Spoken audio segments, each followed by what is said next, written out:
ನಮಸ್ಕಾರ.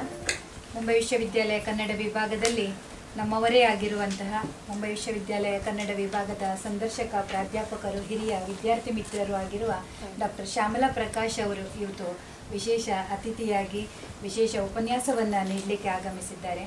ಈ ಕಾರ್ಯಕ್ರಮಕ್ಕೆ ಅವರನ್ನು ಪ್ರೀತಿಯಿಂದ ಸ್ವಾಗತಿಸ್ತಾ ಇದ್ದೇನೆ.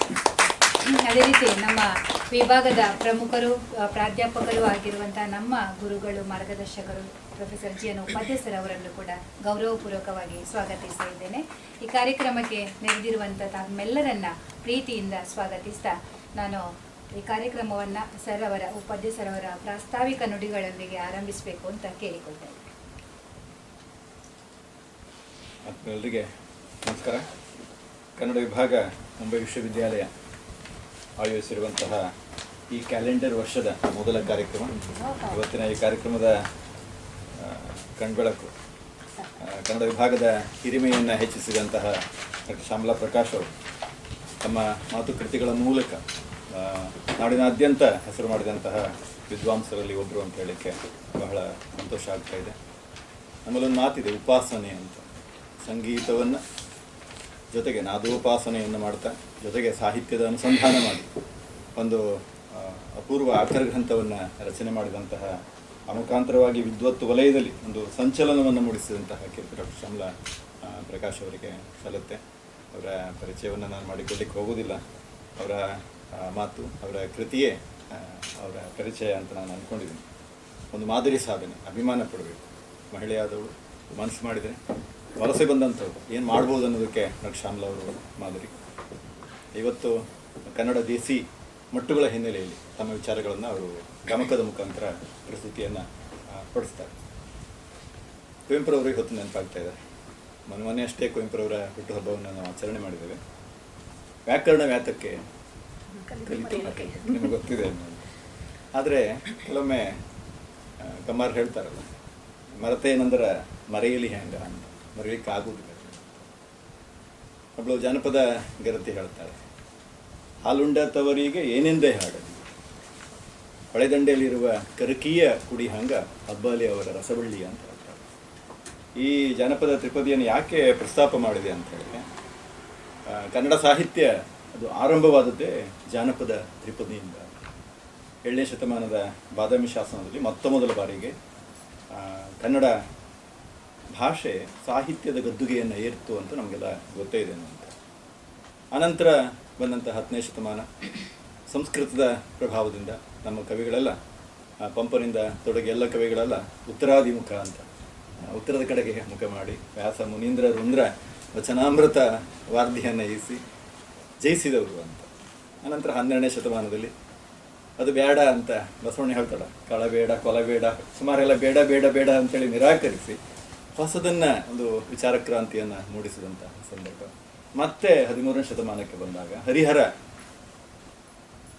ಉತ್ತರ ಧ್ರುವದಿಮ್ಮ ಅಲ್ಲ, ದಕ್ಷಿಣ ಧ್ರುವದಿಮ್ಮ ಅಂತ, ಚುಂಬಕ ಗಾಳಿ. ಯಾಕಂದರೆ ದಕ್ಷಿಣದ ಕಡೆಗೆ ಮುಖ ಮಾಡಿ ಆತ ಪೆರಿಯ ಪುರಾಣ ಆಗಿರ್ಬೋದು, ಅಲ್ಲಿಯ ಶೈವ ಪುರಾಣಗಳನ್ನು ಎತ್ತಿಕೊಂಡು ರಗಳೆಯನ್ನು, ಆಮೇಲೆ ಪ್ರಶ್ನೆ ಚರ್ಚೆ ಮಾಡ್ಬೋದು ನೀವು, ರಗಳೆ ಎಲ್ಲಿಯದು ಅಂತ. ಆಮೇಲೆ ಅದಕ್ಕೆ ಹೇಳ್ತೀನಿ, ಆತ ದಕ್ಷಿಣದ ಕಡೆಗೆ ಮುಖ ಮಾಡಿ ಅಲ್ಲಿಯ ಶೈವ ಪರಂಪರೆಯನ್ನು ತನ್ನ ಕಾವ್ಯದಲ್ಲಿ ತಂದು ರಗಳೆಯ ಸಾರ್ವಭೌಮ ಅಂತ ಅನಿಸಿಕೊಂಡ ಎನ್ನುವಂಥ. ಅಲ್ಲಿಗೂ ಸಹ ನಿಲ್ಲಿಲ್ಲ. ಶರಣರು ಕತೆ ಬೇಡ, ಪುರಾಣ ಬೇಡ, ಅದು ಬೇಡ, ಇದು ಬೇಡ ಅಂಥೇಳಿ ಜನಸಾಮಾನ್ಯರ ಮಾತನ್ನು ಕಾವ್ಯವಾಗಿ ಮಾಡಿದರು. ಹರಿಹರ ಜನಸಾಮಾನ್ಯರನ್ನೇ ಕಾವ್ಯದ ನಾಯಕರನ್ನಾಗಿ ಎತ್ತಿಕೊಂಡು ಮೇಲ್ಗಡೆ ಅಟ್ಟಕ್ಕೆ ಏರಿಸಿದ ಅಂತ ನಮಗೆ ಗೊತ್ತಾಗುತ್ತೆ. ಸಾಮಾನ್ಯರೇ ಅವನ ಕಾವ್ಯಕ್ಕೆ ನಾಯಕರಾದರು. ಆದರೆ ಹರಿಹರನ ನಂತರ ಬಂದಂತಹ ರಾಘವಾಂಕ ಬೇರೆ ರೀತಿಯ ಒಂದು ಪ್ರಯೋಗವನ್ನು ಮಾಡಿ ಅದರಲ್ಲಿ ಜಯಿಸಿದ ಎನ್ನುವಂಥ, ಅದು ಷಟ್ಪದಿ ಅಂತ ನಮಗೆ ಗೊತ್ತಾಗುತ್ತೆ. ಕನ್ನಡ ಸಾಹಿತ್ಯದಲ್ಲಿ 1000 ವರ್ಷಕ್ಕೂ ಹೆಚ್ಚು ಇತಿಹಾಸವನ್ನು ನಿರ್ಮಾಣ ಮಾಡಿದಂತಹ ಒಂದು ಛಂದೋ ಪ್ರಕಾರ ಇದ್ದರೆ ಅದು ಷಟ್ಪದಿ ಅಂತ ನಮಗೆ ಗೊತ್ತಿದೆ. ಅನಂತರ ಬೇರೆ ಬೇರೆ ಪ್ರಯೋಗಗಳು, ಅದು ಸಾಂಗತ್ಯ ಆಗಿರ್ಬೋದು, ಹೊಸ ಕನ್ನಡದಲ್ಲೂ ಸಹ ನಾನಾ ಥರದ ಪ್ರಯೋಗಗಳು ನಡೆದು ಅಂತ ಗೊತ್ತಾಗುತ್ತೆ. 10ನೇ ಶತಮಾನದಲ್ಲಿಯೇ ಕನ್ನಡ ದೇಸಿ ಮಟ್ಟುಗಳ ಬಗ್ಗೆ ಮೊದಲ ಬಾರಿಗೆ ನಾಗವರ್ಮ ತನ್ನ ಛಂದೋಮುದಿಯಲ್ಲಿ, ಅನಂತರ ಬಂದಂತಹ ಛಂದೋ ಶಾಸನದಲ್ಲಿ ಜಯಕೀರ್ತಿ ದೊಡ್ಡ ಪ್ರಮಾಣದ ಪ್ರಸ್ತಾಪವನ್ನು ಮಾಡಿ ನಮ್ಮದೇ ಆದಂತಹ ಸಂಸ್ಕೃತದ ಮಟ್ಟುಗಳಿಗಿಂತ ಭಿನ್ನವಾದಂತಹ ಮಟ್ಟು ಅಂದರೆ ಛಂದೋ ಪ್ರಕಾರ, ಏನು ಗಾಬರಿ ಆಗಬೇಕಾದಂಥ ಅವಶ್ಯಕತೆ ಇಲ್ಲ. ಅದು ಸಂಗೀತದಲ್ಲಿ ಸ್ವಲ್ಪ ಮಟ್ಟು ಅನ್ನೋದಕ್ಕೆ ಬೇರೆಯಾದಂತಹ ಅರ್ಥ ಇದೆ. ಕನ್ನಡದಲ್ಲಿ ಛಂದೋ ಪ್ರಕಾರ, ಟೈಪ್ಸ್ ಆಫ್ ಸೋಡಿ ಅಂತ ನಾವು ಹೇಳ್ತೇವೆ. ಭಿನ್ನವಾದಂತಹ ಈ ಭಾರತೀಯ ಸಾಹಿತ್ಯವನ್ನು ನೋಡಿದಾಗ ನೀವು ಮರಾಠಿ ಸಾಹಿತ್ಯವನ್ನು ತೆಗೆದು 13ನೇ ಶತಮಾನದಲ್ಲಿ ಜ್ಞಾನೇಶ್ವರರು ಹುಟ್ಟಿದ್ದು 1271ರಲ್ಲಿ. ನಾಥಪಂಥ ಇರಬಹುದು, ಮಹಾನುಭಾವ ಪಂಥ ಇರಬಹುದು, ವಾರ್ಕರಿ ಪಂಥ ಇರಬಹುದು, ದತ್ತ ಪರಂಪರೆ ಇರಬಹುದು, ರಾಮದಾಸ್ ಪರಂಪರೆ ಇರಬಹುದು. ಇವೆಲ್ಲ ವಿಶೇಷವಾಗಿ ಭಕ್ತಿ ಸಾಹಿತ್ಯ. ಅಬ್ಬಬ್ಬ ಅಂದರೆ ಓವಿ, ಒಂದು ಅಭಂಗ, ಭಾರೂಢ ಇಷ್ಟಕ್ಕೆ ಸೀಮಿತವಾದರೆ ನಮ್ಮ ಕವಿಗಳು ಹಾಗೆ ಮಾಡಲಿಲ್ಲ. ಯಾಕೆ ಹಮನಾಯಕರು ಒಂದು ಹೇಳ್ತಾರೆ, ಅಥವಾ ಮಾತು ಹೇಳ್ತಾರೆ, ಅಖಿಲ ಭಾರತ ಮಟ್ಟದಲ್ಲಿ ಕನ್ನಡ ಸಾಹಿತ್ಯಕ್ಕೆ ಸಂಸ್ಕೃತ ಮತ್ತು ತಮಿಳನ್ನು ಬಿಟ್ಟರೆ ಕನ್ನಡಕ್ಕೆ ವಿಶೇಷವಾದಂತಹ ಮನ್ನಣೆ ಇದೆ ಅಂತ. ಸುಮ್ಮನೆ ಈ ಮಾತನ್ನು ಹೇಳಿಲ್ಲ, ರಾಷ್ಟ್ರ ಮಟ್ಟದಲ್ಲಿ. ಯಾಕಂದ್ರೆ ಕನ್ನಡ ಸಾಹಿತ್ಯದಲ್ಲಿ ನಡೆದಂತಹ ಒಂದು ವೈವಿಧ್ಯ ಏನಿದೆ, ಛಂದೋ ವೈವಿಧ್ಯ, ಇದರಿಂದಾಗಿಯೇ ಒಂದು ದೊಡ್ಡ ಪ್ರಮಾಣದ ಒಂದು ರೀತಿಯಲ್ಲಿ ದಕ್ಷಿಣೋತ್ತರ ಸಮನ್ವಯ ಅಂತ ಕರಿಬೋದು. ವೇದದ ಅಲ್ಲಿ ವೇದ ಉಪನಿಷತ್ತುಗಳಲ್ಲಿ ಬರುವಂತಹ ಛಂದೋ ರೂಪಗಳನ್ನು ನಮ್ಮವರು ಎತ್ತಿಕೊಂಡ್ರು. ಮಾರ್ಗ ಕವಿಗಳು ಅಂತ ನಾವೇನು ಕರಿತೇವೆ, ಸಂಪಾದಿ ಕವಿಗಳು ದೊಡ್ಡ ಪ್ರಮಾಣದಲ್ಲಿ ಖ್ಯಾತ ಕರ್ನಾಟಕ ವೃತ್ತಗಳು ಅಂತ ನಾವು ಕರಿತೇವೆ. 10ನೇ ಶತಮಾನದ ಸಾಹಿತ್ಯ ಅಥವಾ ಚಂಪು ಸಾಹಿತ್ಯ ಅಂತ ಹೇಳಿದ್ರೆ ಒಂದು ಮಾತು ಕರ್ಕಿಯವರು ಬಹಳ ಚೆನ್ನಾಗಿ ಹೇಳ್ತಾರೆ. ಕರ್ಕಿಯವ್ರ ಬಗ್ಗೆ ನೆನಪು ಮಾಡ್ಕೊಳ್ಬೇಕು. ನಮ್ಮ ವಿಭಾಗದ ವಿದ್ಯಾರ್ಥಿ. ಈ ಕೃತಿ ಪ್ರಕಟವಾಗಿ 70 ವರ್ಷ ಆಯಿತು. ಇದು ನಮ್ಮ ವಿಭಾಗದ ನಮ್ಮ ವಿಶ್ವವಿದ್ಯಾಲಯದ ಮೊದಲ ಮಹಾಪ್ರಬಂಧ. 1946ರಲ್ಲಿ ಸ್ವಾತಂತ್ರ್ಯ ಪೂರ್ವದಲ್ಲಿ ಅವರು ರಿಜಿಸ್ಟ್ರೇಷನ್ ಮಾಡಿ, ನೋಂದಣಿ ಮಾಡಿ, 1949ರಲ್ಲಿ PhD ಪಡೆದು 6 ವರ್ಷಗಳ ನಂತರ ಅದನ್ನು ಪ್ರಕಟ ಮಾಡ್ತಾರೆ. 1956ರಲ್ಲಿ ಪ್ರಕಟ ಮಾಡ್ತಾರೆ. ಕುಂದಣಗಾರರು ಗಾಯಕ. ಕೊನೆಗೊಂದು ನಾನು ಯಾವತ್ತು ಹೇಳುವಂತಹ ಒಂದು ಪದ ಇದೆ ಅಲ್ಲಿ, ಈ ಕೃತಿ ತ್ರಿಕಾಲ ಆಯುವಿನ ಕೃತಿ ಅಂತ ನನ್ನ ಭಾವನೆ. ಹೌದಾ? ಕಳೆದ 70 ವರ್ಷಗಳಲ್ಲಿ 23 ಬಾರಿ ಇದು ಪುನರ್ಮುದ್ರಣ. ಯೋಚನೆ ಮಾಡಿ, ಅತ್ಯಂತ ಮಹತ್ವದ ಕೃತಿ. ನಮ್ಮ ವಿಶ್ವವಿದ್ಯಾಲಯದ ಒಂದು ಆಕರ ಗ್ರಂಥದ 70ನೇ ವರ್ಷದ ಆಚರಣೆಯನ್ನು ಸಹ ಮಾಡಲಿಕ್ಕೆ ಸಾಧ್ಯ. ಈ ಕೃತಿಯನ್ನು ಓದಿ ನೋಡಿ ಅತ್ಯಂತ ಮಹತ್ವದ ಅನೇಕ ಅಂಶಗಳು, ನಮ್ಮೆಲ್ಲ ಗೊಂದಲಗಳಿಗೆ ಪರಿಹಾರ ಸಿಗುತ್ತೆ. ಒಂದು ನಿರ್ಧಾರಕ್ಕೆ ಬರ್ತಾರೆ, 2 ಮಾತುಗಳು ಹೇಳ್ತಾರೆ. ಈ ಕನ್ನಡ ಛಂದಸ್ಸಿನ ಒಂದು ಮೌಲ್ಯಮಾಪನವನ್ನು ಮಾಡ್ತಾರೆ. ಪರಿಶೋಧನೆ, ನಾನು ಏನು ಕಂಡುಕೊಂಡೆ ಎನ್ನುವಂತಹ, ಕ್ಷಮೆ ಇರಲಿ, ಅದು ಕರೆ ಅರ್ಜೆಂಟಾಗಿ ಬರ್ತಾ ಇದೆ. ಇಲೆಕ್ಷನ್ನು ಮತ್ತು ಒಂದು ಚುನಾವಣೆ, ಎಲ್ಲಿದ್ದೀರಿ ಅಂತ ಕುತ್ಕೊಳ್ಳಿಕ್ಕೆ ಬಿಡೋದಿಲ್ಲ, ನಿಂತ್ಕೊಳ್ಳಿಕ್ಕೆ ಬಿಡೋದಿಲ್ಲ. ಬರಲಿ. ಕನ್ನಡ ಕಾವ್ಯಗಳಲ್ಲಿ 3 ಬಗೆಯ ಛಂದಸ್ಸನ್ನು ಕಾಣುವುದು. ಒಂದು ಕನ್ನಡಕ್ಕೆ ವಿಶಿಷ್ಟವಾದ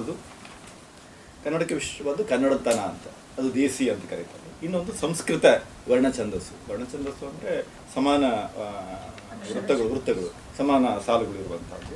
3ನೇದು ಪ್ರಾಕೃತ ಛಂದಸ್ಸು.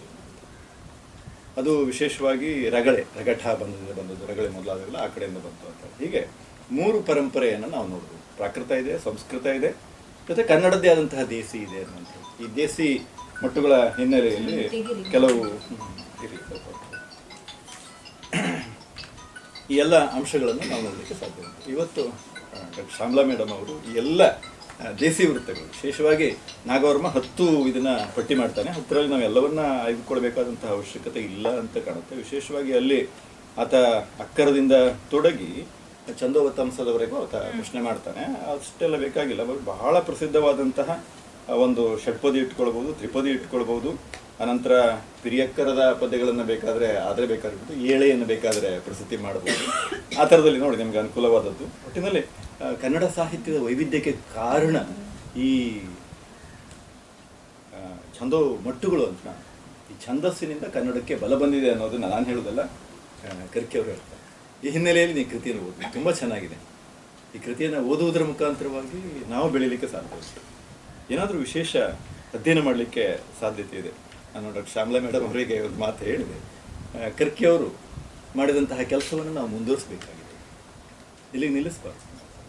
ಅವರು ಮುದ್ದಣ್ಣನವರೆಗಿನ ಒಂದು ಸಂಗೀತ ವಾಹಿನಿಯನ್ನು ಕನ್ನಡ ನಾಡಿಗೆ ಪರಿಚಯ ಮಾಡಿಕೊಟ್ರು. ಈಗ ಅನಂತರ ಅದು ಬೇಂದ್ರೆ, ಕುವೆಂಪುರವರಿಂದ ಇಲ್ಲಿಯವರೆಗೆ ಕಳೆದ 100 ವರ್ಷಗಳಲ್ಲಿ ಹೊಸಗನ್ನಡ ಕಾವ್ಯದಲ್ಲಿ ಯಾವ ರೀತಿಯಲ್ಲಿ ಸಂಗೀತ ಗಂಗೆ, ಸಂಗೀತ ಸುಧೆ ಹರಿದು ಬಂದಿದೆ ಅನ್ನೋದನ್ನು ಸಹ ನೋಡಲಿಕ್ಕೆ ಸಾಧ್ಯ ಉಂಟು. ಆ ಕೆಲಸವನ್ನು ತಾವೇ ಮಾಡಬೇಕು.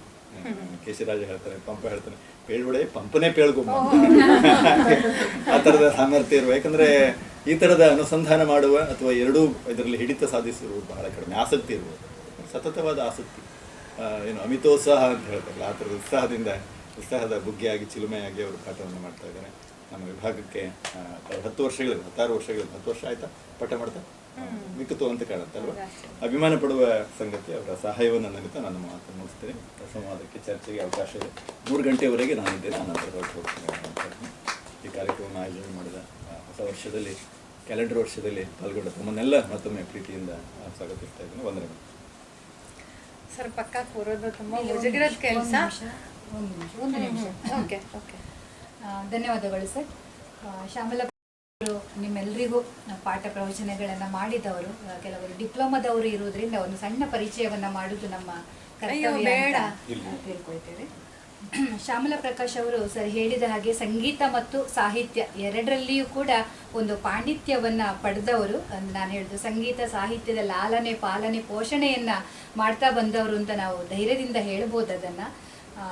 ನಾದೋಪಾಸನೆಯ ಒಂದು ಸಂಸ್ಥಾಪಕಿ, ನಾದೋಪಾಸನೆ ಎನ್ನುವಂಥ ಒಂದು ಸಂಸ್ಥೆಯನ್ನು ಹುಟ್ಟುಹಾಕಿ ಆ ಮೂಲಕ ಎಷ್ಟೋ ಮಕ್ಕಳಿಗೆ ಸಂಗೀತ ಪಾಠವನ್ನು ಕಲಿಸ್ತಾ ಇದ್ದವರು. ನಾನು ನಿನ್ನೆ ಹೇಳಿದೆ ಆನ್ಲೈನ್ ಇದ್ದರೆ ನಮಗೆ ಸ್ವಲ್ಪ ಹೇಳಿ, ನಾವು ಸೇರಿಕೊಳ್ತೇವೆ ಅಂತ. ಸೊ ಆ ರೀತಿ ಆನ್ಲೈನ್ ತರಗತಿಯನ್ನು ಕೂಡ ಅವರು ಮಾಡ್ತಾ ಇದ್ದಾರೆ. ಬೇರೆ ಬೇರೆ ಕಡೆಗಳಿಂದ ವಿದ್ಯಾರ್ಥಿಗಳಿಗೆ ಅವರು ಸಂಗೀತವನ್ನು ಕಲಿಸ್ತಾ ಇದ್ದಾರೆ. ಸಾಹಿತ್ಯದ ಅರ್ಥ ಸೌಂದರ್ಯವನ್ನು ನಾದದೊಂದಿಗೆ ಬೆಸೆಯುವಂತಹ ಒಂದು ಅಪೂರ್ವ ಸಾಮರ್ಥ್ಯ ಡಾಕ್ಟರ್ ಶ್ಯಾಮಲ ಪ್ರಕಾಶ್ ಅವರ ವಿಶೇಷತೆ. ಒಂದು ಗಾಯನದಲ್ಲಿ ಒಂದು ಭಾವವನ್ನು ತರುವಂಥದ್ದು. ನಿನ್ನೆ ಡಿಪ್ಲೊಮಾ ತರಗತಿಯವರನ್ನು ನನ್ನ ತರಗತಿ ಬಿಟ್ಟು ಅವರಿಗೆ ಬಿಟ್ಟು ಕೊಟ್ಟೆ. ಅವರಿಗೆ ಪಂಪನನ್ನು ಸ್ವಲ್ಪ ಹಾಡಿಸಿ ಇನ್ನೂ ಸ್ವಲ್ಪ ಅದು ಪಂಪನನ್ನು ಆಸಕ್ತಿ ಹುಟ್ಟಿಸುವ ರೀತಿಯಲ್ಲಿ ಅವರದನ್ನು ಹಾಡಿ ತೋರಿಸಿದ್ರು. ಅದೇ ರೀತಿ ರಾಗ ತಾಳಗಳ ಸೂಕ್ಷ್ಮವಾದಂಥ ಅರಿವು ಅವರಿಗೆ ಇರುವುದರಿಂದ ಗಾಯನಕ್ಕೆ ವಿಶಿಷ್ಟವಾದಂಥ ಒಂದು ಘನತೆಯನ್ನು ನೀಡ್ತದೆ. ಕವಿತೆಯ ಅಥವಾ ಕಾವ್ಯದ ಅಂತರಂಗವನ್ನು ಶ್ರೋತೃಗಳ ಮನಸ್ಸಿಗೆ ತಲುಪಿಸುವ ಒಂದು ಅಪರೂಪದ ಸಾಧಕಿ ಡಾಕ್ಟರ್ ಶ್ಯಾಮಲ ಪ್ರಕಾಶ್ ಅವರು. ಅವರ ಒಂದು ಮಹತ್ತರವಾದಂಥ PhD ಶೋಧ ಕೃತಿ, ಇದಕ್ಕೆ ಎಷ್ಟು ಶ್ರಮ ಇರ್ಬೋದು ಅಂತ ಈ ಕೃತಿಯನ್ನು ನೋಡಿದರೆ ನಾವು ನೋಡ್ಬೋದು.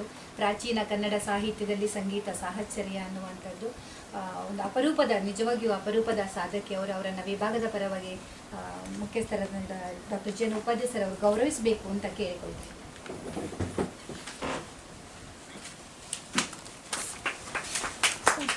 ಅವರಿಗೆ ಬಂದ ಹಾಗೆ ನನ್ನ ಗೌರವ ಮನಸ್ಸು ಮಾಡಿದರೆ ಡಿಲೀಟ್ ಮಾಡುವುದು ಅವಕಾಶ ಇದೆ ಈಗ. ಆಯ್ತಾ? ಬನ್ನಿ ಸೇರ್ಕೊಳ್ಳಿ.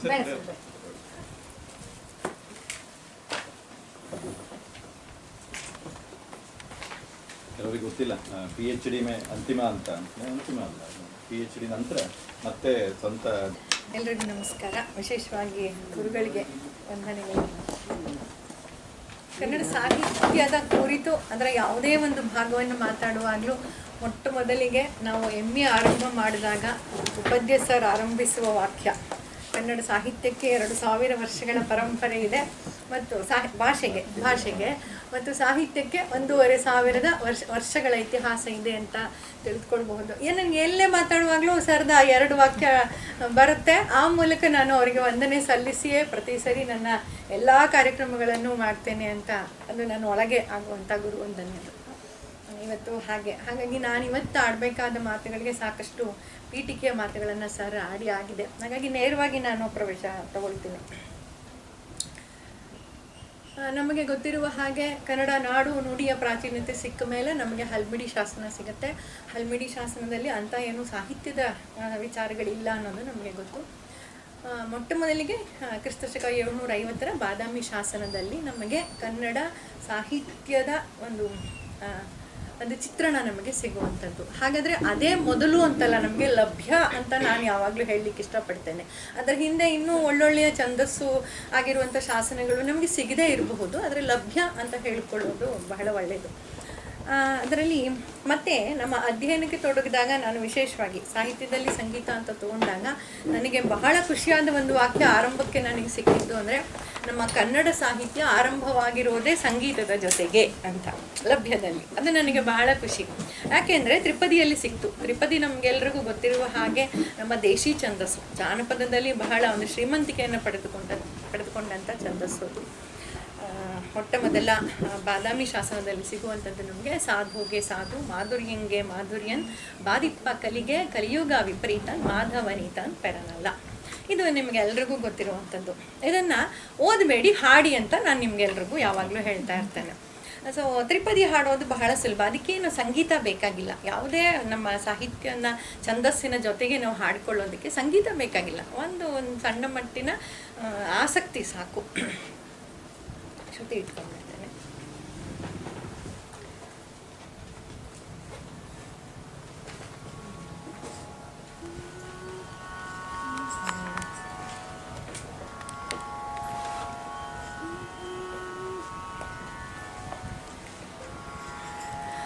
ತ್ರಿಪದಿ ಹಾಡುವಾಗ ಅದನ್ನು ನಾವು ಸಾಮಾನ್ಯದಲ್ಲಿ ಬರೋದು ಒಂದು 3 ಸಾಲು, 3 ಹಾಡುವಾಗ 4 ಸಾಲು ಮಾಡ್ಕೊಳ್ತೀವಿ, ಅದು ನಮಗೆ ಗೊತ್ತು.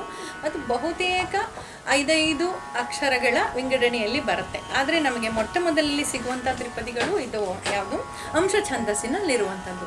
ಅಂಶ ಛಂದಸ್ಸು ನೇರವಾಗಿ ನಮಗೆ 5 ಸಿಗಲ್ಲ. ಕೆಲವೊಂದು ಕಡೆ 4 ಇದ್ದದ್ದನ್ನು 5 ಮಾಡ್ಕೊಳ್ತೀವಿ, 3 ಇದ್ದದ್ದನ್ನು 5 ಮಾಡ್ಕೊಳ್ತೀವಿ, ಒಂದ್ಸರಿ 6, 7 ಬಂದಿದ್ದನ್ನು ಕಡಿಮೆ ಮಾಡಿ 5 ತಗೊಳ್ತೀವಿ. ಇದೇ ಮುಖ್ಯವಾಗಿ ಅಂಶ ಛಂದಸ್ಸಿನ ಲಕ್ಷಣ. ಹಾಗಾಗಿ ಸಾಧುಗೆ ಸಾಧು ಮಾಧುರ್ಯಂಗೆ ಮಾಧುರ್ಯನ್ ಬಾದಿಪ್ಪ ಕಲಿಗೆ ಕಲಿಯುಗ, ಬಾದಿಪ್ಪ ಕಲಿಗೆ ಕಲಿಯುಗ ವಿಪರೀತನ್ ಮಾಧವನಿತನ್ ಪೆರನಲ್ಲ. ಈ ಥರ ನಾವು ಹಾಡ್ತಾ ಹೋದರೆ ಈಸಿಯಾಗಿ ಯಾವುದೇ ನಾವು ತ್ರಿಪದಿಗಳನ್ನು ಹಾಡ್ತಾ ಹೋಗ್ಬೋದು. ಇದಕ್ಕೆ ಇನ್ನೊಂದು ತ್ರಿಪದಿಯನ್ನು ಹಾಡಿ ತೋರಿಸ್ಲಿಕ್ಕೆ ಇಷ್ಟಪಡ್ತೇನೆ. ಆದವ ನಮ ಜೋಳ ಉಳಿದವ ನಮ ಹಾಡ, ಈಗ ಸಾಕವ್ವ ನಿನ್ನ ಕಲ್ಲ, ಈಗ ಸಾಕವ್ವ ನಿನ್ನ ಕಲ್ಲ ಕೈಯಾನ ಹಾಕಿ ದುಂಗೂರ ಸವೆದಾವ. ಇಷ್ಟು ಚೆನ್ನಾಗಿದೆ ಈ ಪದ್ಯ. ಇದರ ಜೊತೆಗೆ ನನ್ನ ಛಂದಸ್ಸಿನ ಜೊತೆಗೆ ನಮ್ಮ ಶ್ರೀಮಂತಿಕೆಯನ್ನು ಸ್ವಲ್ಪ ನೋಡೋಣ.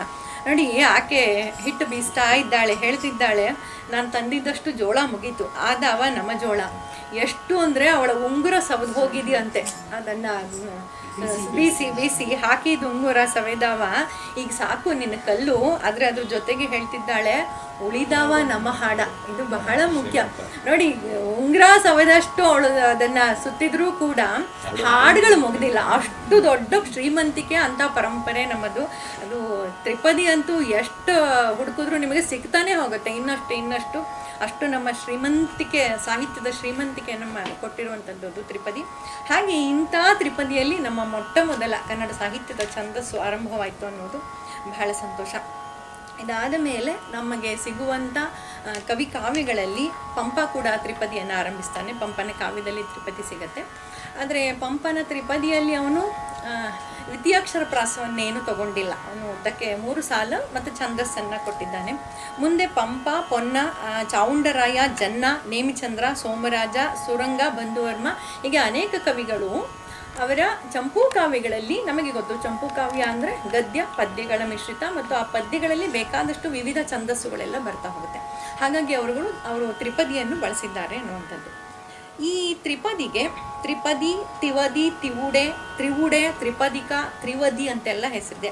ಈ ತ್ರಿವಿಧಿ ಅಂದ ಕೂಡಲೇ ನಾವು ಅಂದ್ಕೊಂಡ್ಬಿಡ್ತೀವಿ ಅದೇನೋ 3 ವಿಧಿಗಳು ಹೇಳುತ್ತೇನೋ ಅಂತಲ್ಲ. ತ್ರಿವಿಧಿ ಅಂದರೆ ತ್ರಿಪದಿಗೆ ತ್ರಿವಿಧಿ.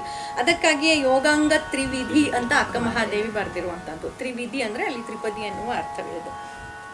ಆನಂತರ ಸರ್ವಜ್ಞನ ವಚನಗಳು, ನಿಜಗುಣ ಶಿವಯೋಗಿಗಳ 63ರ ತ್ರಿಪದಿ ಒಂದು. ಇನ್ನು ಆಧುನಿಕಕ್ಕೆ ಬಂದರೆ ಜಯದೇವ ತಾಯಿ ಲಿಗಾಡಿ ಅವರದ್ದು ಸಿದ್ದರಾಮೇಶ್ವರ ಪುರಾಣ ತ್ರಿಪದಿಯಲ್ಲೇ ಇರುವಂಥದ್ದು. ನನಗೆ ಸರ್ ಯಾವಾಗಲೂ ನಾಗವರ್ಮ ಜೈಕೀರ್ತಿ ಅಂತ ಹೇಳಿದ್ದಾರೆ. ನಾನು ಸ್ವಲ್ಪ ಭಿನ್ನವಾಗಿ ನನ್ನ ಅಧ್ಯಯನದಲ್ಲಿ ಇನ್ನೊಂಚೂರು ವಿಶೇಷವಾಗಿ ನಾನು ತಗೊಂಡಂಥ ಸಂಶೋಧನೆಗಳನ್ನು ಸೇರಿಸಲಿಕ್ಕೆ ಇಷ್ಟಪಡ್ತೇನೆ. ಕುಮುದೆಂದು ಒಬ್ಬ ಬಹಳ ವಿಭಿನ್ನವಾಗಿ ನಿಲ್ಲುವಂಥ ಕವಿ ಕನ್ನಡ ಸಾಹಿತ್ಯದಲ್ಲಿ. ಏಕೆಂದರೆ 13ನೇ ಶತಮಾನದಲ್ಲಿ, ಅಂದರೆ 11ನೇ ಶತಮಾನದವರೆಗೂ ನಾವು ನೋಡುವಂಥದ್ದು ಎಲ್ಲ ವೃತ್ತಗಳನ್ನು ಹೆಚ್ಚಾಗಿ ಇಟ್ಟುಕೊಂಡಂಥ ಚಂಪು ಕಾವ್ಯಗಳು. ಆನಂತರ 12ನೇ ಶತಮಾನದಲ್ಲಿ ವಚನ ಬರುತ್ತೆ. ಅದಾದ ನಂತರ 13ನೇ ಶತಮಾನದಲ್ಲಿ ಹರಿಹರ ರಾಘವಾಂಕರ ಸಮಕಾಲೀನನಾಗಿ ಕಾಣಿಸಿಕೊಳ್ಳುವನು ಕುಮುದೆಂದು ಒಬ್ಬ ಜೈನ ಕವಿಯಾಗಿ ಮೊಟ್ಟ ಮೊದಲಿಗೆ ಇಡೀ ಒಂದು ದೇಶಿ ಪ್ರಬಂಧವನ್ನು ಬಳಸಿಕೊಂಡು ಕಾವ್ಯ ಬರೆದವನು ಕುಮುದೆಂದು. ಅಲ್ಲಿಯವರೆಗೆ ಜೈನರು ಇಡೀ ನಮ್ಮ ದೇಶಿ ಛಂದಸ್ಸುಗಳನ್ನು ಕಾವ್ಯದ ಒಳಗೆ ಅಲ್ಲಿ ಬಳಸ್ಕೊಂಡ್ರೆ ಹೊರತು ಇಡೀ ಕಾವ್ಯದ ದೇಶಿ ಛಂದಸ್ಸಿನಲ್ಲಿ ಕಾವ್ಯವನ್ನು ಬರೆದಿಲ್ಲ. ಆದರೆ ಮೊಟ್ಟ ಮೊದಲಿಗೆ ದೇಶಿ ಛಂದಸ್ಸಿನಲ್ಲಿ ಕಾವ್ಯವನ್ನು ಬರೆದಂಥ ಜೈನ ಕವಿ ಅಂದರೆ ಕುಮುದೆಂದು. ಆ ನಂತರ ಅನೇಕ ಕವಿಗಳು ಅವನನ್ನು ಅನುಸರಿಸ್ತಾ ಹೋದರು.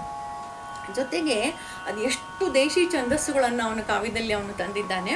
ಮತ್ತು ಇಡೀ ಅವನು ಬರೆದಿರೋದು ರಾಮಾಯಣ ಕತೆ, ಜೈನ ರಾಮಾಯಣ. ಹಾಗಾಗಿ ಅದನ್ನು ಕುಮುದೆಂದು ರಾಮಾಯಣ ಅಂತಲೇ ನಾವು ಗುರುತಿಸ್ತೇವೆ. ಅದರಲ್ಲಿ ಸಾಕಷ್ಟು ಛಂದಸ್ಸುಗಳನ್ನು, ದೇಶಿ ಛಂದಸ್ಸುಗಳನ್ನು ತರ್ತಾನೆ. ಅವನ ಕಾವ್ಯದ ಪ್ರತಿ ಆಶ್ವಾಸನೆ ಆರಂಭವಾಗುವುದೇ ಪಲ್ಲವ ಅಂತ. ಪಲ್ಲವ ಅಂತ 2 ಸಾಲು ಕೊಟ್ಟು ಆನಂತರ ಮುಂದಿನ ಚರಣಗಳನ್ನೆಲ್ಲ ಬಹುತೇಕ ಷಟ್ಪದಿಗಳು ಮತ್ತು ಬೇರೆ ಬೇರೆ ಛಂದಸ್ಸುಗಳಲ್ಲಿ ಕೊಡ್ತಾ ಹೋಗ್ತಾನೆ. ಹಾಗಾಗಿ ನನ್ನ ಸಂಶೋಧನೆ ನಮ್ಮ ಮುಂದಿನ ದಾಸ ವರೇಣ್ಯರು ಏನು ಕೀರ್ತನೆಗಳನ್ನು ಬರೆದ್ರು ಅದಕ್ಕೆ ಆ ಪಲ್ಲವಿ ಅನ್ನೋದು ಇವನ ಹಾಡಿನ ರೂಪದಿಂದಲೇ ಅದು ಅಲ್ಲಿಗೆ ಬಂದಿರುವಂಥದ್ದು. ಆ ಪಲ್ಲವವನ್ನು ಅವರು ಪಲ್ಲವಿ ಮಾಡಿಕೊಂಡು ಮತ್ತು ಇಲ್ಲಿರುವ ಚರಣಗಳು ಹಾಗೆ ಅಲ್ಲಿ ಮುಂದುವರೆದಿದೆ. ಸೊ ಇದು ನನಗೆ ಕಂಡಂಥ ಒಂದು ವಿಚಾರ. ಇದು ಹಲವಾರು ಹೊಸ ಪ್ರಯೋಗಗಳನ್ನು ಮಾಡಿದ ಅಂತ ಹೇಳಿದೆ ನಾನು. ಅದರಲ್ಲಿ ಉತ್ಸಾಹರಗಳೇ ನಮಗೆ ಗೊತ್ತು.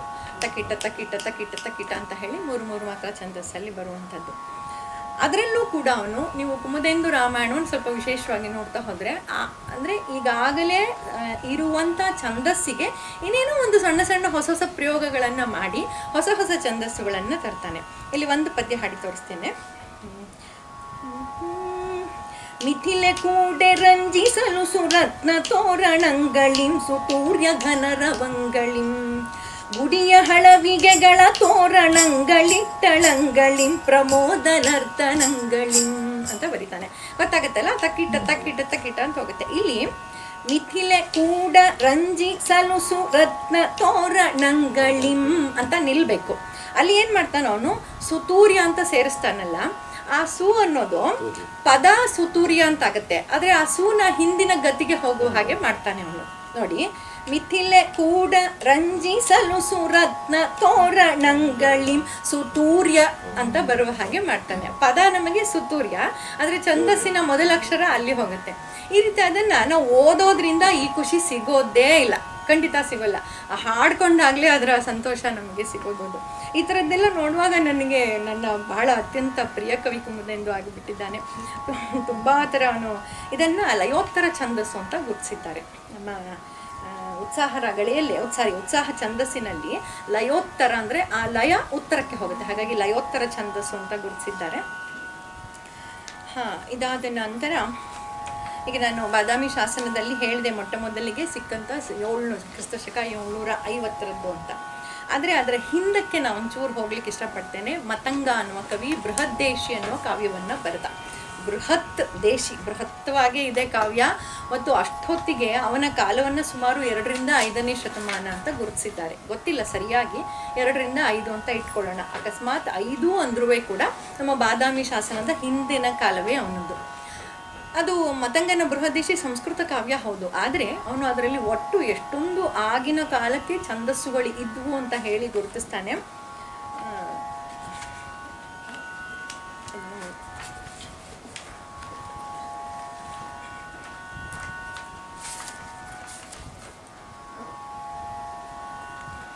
ಸುಮ್ಮನೆ ನಮ್ಮ ಶ್ರೀಮಂತಿಕೆಗೆ, ಛಂದಸ್ಸಿನ ಶ್ರೀಮಂತಿಕೆಗೆ ನಾನು ಓದ್ತಾ ಇದ್ದೇನೆ ನೋಡಿ. ಅವನು 48 ಪ್ರಬಂಧಗಳನ್ನು ಆ ಕಾಲಕ್ಕೆ ಇತ್ತು ಅಂತ ಗುರುತಿಸ್ತಾನೆ. ಕಂದ ಬರೋದೇ ಮೊಟ್ಟ ಮೊದಲು ನಮ್ಮ ಕನ್ನಡದ ಕಂದ, ವೃತ್ತ, ಗದ್ಯ, ದಂಡಕ, ವರ್ಣ, ಆರ್ಯ, ಗಾಥಾ, ದ್ವಿಪತಕ, ಪದ್ದಡಿ, ಅಡಿಲ, ಚತುಷ್ಪದಿ, ದೋದಕ, ತೋಟಕ, ವಸ್ತು, ಕ್ರೌಂಚಪದ, ಹಂಸಪದ, ಶುಕಸಾರಿಕ, ಅಶ್ವಲೀಲ, ಗಜಲೀಲ, ಸಿಂಹಲೀಲ, ಶರಭಲೀಲ, ಶುಕಕಂಚು. ಹೆಸರು ಎಲ್ಲರೂ ಓದುವಾಗ ನಿಮ್ಗೆ ಇದು ತಾಳೆ ಆಗ್ಬೋದು, ನೋಡ್ಕೊಳ್ಳಿ. ಶುಕಚಂಚು, ವಿಚಿತ್ರ, ತ್ರಿಭಂಗಿ, ಚತುರಂಗ, ಜಯವರ್ಧನ, ಅಂಕಚಾರಿಣಿ, ಸಿಂಹವಿಕ್ರಾಂತ, ಕಲಹಂಸ, ಘಟ, ಚಕ್ರವಾಲ, ತ್ರಿಪದಿ, ಬಂಧಕರ್ಣ, ಪಾಠಕರ್ಣ, ಕೈವಾಟ, ದ್ವಿಪದ, ವರ್ತನಿ, ಏಲ, ಝೊಂಡ, ಧ್ವನಿ, ಕುಟ್ಟನಿ, ಡೆಂಕಿ, ಏಕತಾಲಿ, ಮಾತೃಕ, ಸ್ವರಾರ್ಥ, ಕರ್ಣ, ವರ್ಣಸ್ವರ, ಮುಕ್ತಾವಲಿ, ಪ್ರತಾಪವರ್ಧನ.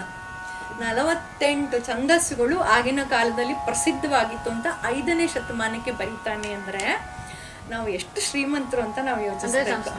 ಸಂಸ್ಕೃತ ಇಲ್ಲ, ಇದರಲ್ಲಿ ತುಂಬ ಕನ್ನಡದ್ದಿದೆ. ಮತ್ತು ಇದನ್ನೆಲ್ಲ ನಮ್ಮ ಕನ್ನಡ ಕಾವ್ಯದವರು ಬಳಸಿದ್ದಾರೆ. ಸಂಸ್ಕೃತ ಛಂದಸ್ಸಾದರೂ ಕೂಡ ಕೆಲವು ಕನ್ನಡದ್ದೇ ಇದೆ, ಹೇಳ್ತೀನಿ. ಅದರಲ್ಲಿ ಕೆಲವನ್ನು ಹೇಳಲಿಕ್ಕೆ ಇಷ್ಟಪಡ್ತೇನೆ. ಮತ್ತು ಇವೆಲ್ಲವೂ ನಮ್ಮ ಕನ್ನಡ ಕಾವ್ಯಗಳಲ್ಲಿ ಕವಿಗಳು ಬಳಸ್ಕೊಂಡಿದ್ದಾರೆ.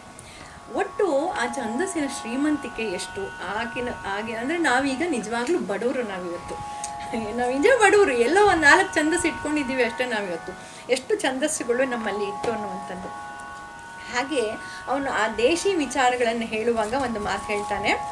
ಆಬಾಲ ಬಾಲ ಗೋಪಾಲೈಹಿ ಕ್ಷಿತಿಪಾಲೈರ್ ನಿಜೇ ಜಯಾಹ ಗೀಯತೆ ಯಾನುರಾಗೇಣ ಸ್ವದೇಶೇ ದೇಶಿ ರುಚ್ಯತೆ ಅಂತ. ನಮಗೆ ಖುಷಿ ಕೊಡುವ ಹಾಗೆ ಏನೂ ಓದದೇ ಇರುವಂಥ ಮನೆಯಲ್ಲಿರುವ ಹೆಣ್ಣು ಮಕ್ಕಳಾಗಲಿ, ಆಗಿನ ಕಾಲಕ್ಕೆ ಹೆಣ್ಣು ಮಕ್ಕಳಾಗಲಿ ಅಥವಾ ಸಣ್ಣ ಮಕ್ಕಳು ಯಾರು ಗೋಪಾಲಕರು ದನ ಕಾಯುವರಾಗಲಿ, ಮಹಾರಾಜನೇ ಆಗಲಿ, ತನಗೆ ಖುಷಿ ಕೊಡುವ ಹಾಗೆ ಒಂದು ಗತಿಯನ್ನು ಹಿಡಿದು ಅವನು ಹಾಡಿದ್ರು, ಯಾರು ಹಾಡಿದ್ರು ಅವನು ಹಾಡ್ದ ಅಂದರೆ ಅದು ನಮ್ಮ ದೇಶಿ ಛಂದಸ್ಸು ಅಂತ ನಾವು ಒಪ್ಪಿಕೊಳ್ಳಬೇಕು. ಅರ್ಥ ಆಯ್ತಲ್ಲ? ಅಂದರೆ ಒಂದು ಖುಷಿ ಕೊಡ್ತಾ ಇದೆ ನಿಮಗೆ, ಮತ್ತು ಅದು ಎಲ್ಲೆಲ್ಲೋ ಅದು ಕಟ್ ಆಗ್ತಿಲ್ಲ, ಅದಕ್ಕೊಂದು ಛಂದಸ್ಸು ಸಿಗ್ತಾ ಇದೆ ಅಂದರೆ ಅದೆಲ್ಲವನ್ನು ನಾವು ದೇಶಿ ಛಂದಸ್ಸು ಅಂತ ಒಪ್ಪಿಕೊಳ್ಳಬೇಕು ಅಂತ ಹೇಳ್ತಾನೆ. ಅಂಥ ಛಂದಸ್ಸಿನಲ್ಲಿ ಸುಮಾರು ಈಗ ನಾವು ಮೊಟ್ಟ ಮೊದಲಿಗೆ ನಮ್ಮಲ್ಲಿ ಛಂದಸ್ಸು ಅಂತ ಉದ್ಭವ ಆಗಿದ್ದನ್ನೇ ನಾವು ವಾಲ್ಮೀಕಿಯವರ ರಾಮಾಯಣದಲ್ಲಿ ಸಂಸ್ಕೃತದಲ್ಲಿ ಮೂಲದಲ್ಲಿ ನೋಡ್ಬೋದು. ಮಾ ನಿಷಾದ ಪ್ರತಿಷ್ಠಂ ತಮಗಮ ಶಾಶ್ವತಿ ಸಮ ಯತ್ಕ್ರೌಂಚ ಮಿಥುನಾದೇಕ ಮವಧಿ ಕಾಮ ಮೋಹಿತ ಅಂತ ಆ ದುಃಖದಲ್ಲಿ ಅವರಿಗೆ ಆ ಶ್ಲೋಕ ಬಂತು ಅನ್ನೋಂಥದ್ದು. ಅದು ಯಾವ ಛಂದಸ್ಸು ಸರ್ ಮೊದಲನೇ ಕ್ಲಾಸಲ್ಲಿ ನನ್ನನ್ನು ಹೇಳಿದರು, ಅನಷ್ಟು ಛಂದಸ್ಸು ಅದು. ನೋಡಿ, ಅದು ಸುಮ್ಮನೆ ಈಗ ಅದನ್ನು ಹಾಡ್ತಾ ಹೋದರೆ ನಾವು ಎಲ್ಲ ಶ್ಲೋಕಗಳನ್ನು ಹಾಡ್ತೀವಲ್ಲ. ಮಾ ನಿಷಾದ ಪ್ರತಿಷ್ಠಂ ತುಮಗಮ ಶಾಶ್ವತಿ ಸಮ ಯತ್ಕ್ರೌಂಚ ಮಿಥುನಾದೇಕ ಮಮಧಿ ಕಾಮ ಮೋಹಿತ. ಇದು ಒಂದು ಸುಲಭದ.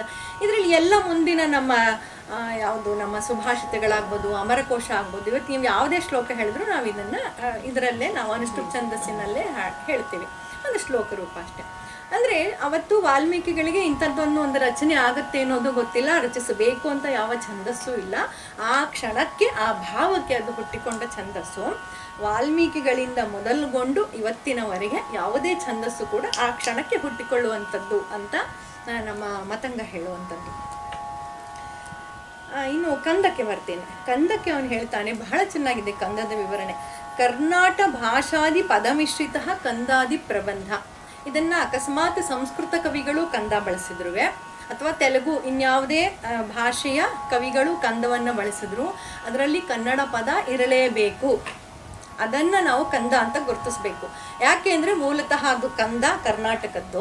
ಹಾಗಾಗಿ ಕಂದವನ್ನು ಬಳಸಿದಾಗ ಅದು ಯಾವುದೇ ಭಾಷೆಯಲ್ಲಿದ್ದರೂ ಅಲ್ಲಿ ಕೆಲವಾದರೂ ಕನ್ನಡ ಪದಗಳಿರಬೇಕು, ಅಥವಾ ಕತೆಗೆ ಅನುಸಾರವಾಗಿ ಇಡೀ ಪದ್ಯ ಕನ್ನಡದಲ್ಲೂ ಇರ್ಬೋದು. ಕೆಲವು ಹಾಗೆ ಸಿಕ್ಕಿದೆ, ಯಾವುದೋ ತೆಲುಗುವಿನ ಕಾವ್ಯದಲ್ಲಿ ಇಡೀ ಕನ್ನಡದ ಒಂದು ಪದ್ಯ, ಸಂಸ್ಕೃತದಲ್ಲಿ ಒಂದು ಕನ್ನಡದ ಪದ್ಯ. ಹೌದು, ಶ್ರೀನಾಥ ಕವಿಲೇ ಬರುತ್ತೆ ಇದು. ಈ ರೀತಿ ಈ ಕಂದದ ವಿಶೇಷವನ್ನು ಅವನು ಕೊಡ್ತಾನೆ. ಹೀಗೆ 5ನೇ ಶತಮಾನದಲ್ಲೇ ನೋಡಿ, ನಮಗೆ 7ನೇ ಶತಮಾನಕ್ಕೆ ಬಾದಾಮಿ ಶಾಸನದಲ್ಲಿ ಮೊಟ್ಟ ಮೊದಲಿಗೆ ತ್ರಿಪದಿ ಸಿಕ್ತು ಅಂತ ನಾವು ಅಂದ್ಕೊಳ್ತಾ ಇದ್ದೀವಿ. ಆದರೆ ನಾನು ಹೇಳೋದು 5ನೇ ಶತಮಾನದಲ್ಲಿ ಕನ್ನಡದ ಕಂದವನ್ನು ಇವನು ವಿವರಿಸಿ ಆಗಿದೆ, ಅಷ್ಟೊತ್ತಿಗೆ ಅದು ಇತ್ತು ನಮಗೆ ಅನ್ನುವಂಥದ್ದು. ಇನ್ನು ಸಂಗೀತ, ಇದು ಯಾವುದು ಮತಂಗನ ಬೃಹದ್ದೇಶಿ ಏನಿದೆ, ನಿಜವಾಗಿ ಅದೊಂದು ಸಂಗೀತದ ವಿಚಾರವನ್ನು ವಿಶೇಷವಾಗಿ ಹೇಳುವಂಥದ್ದು.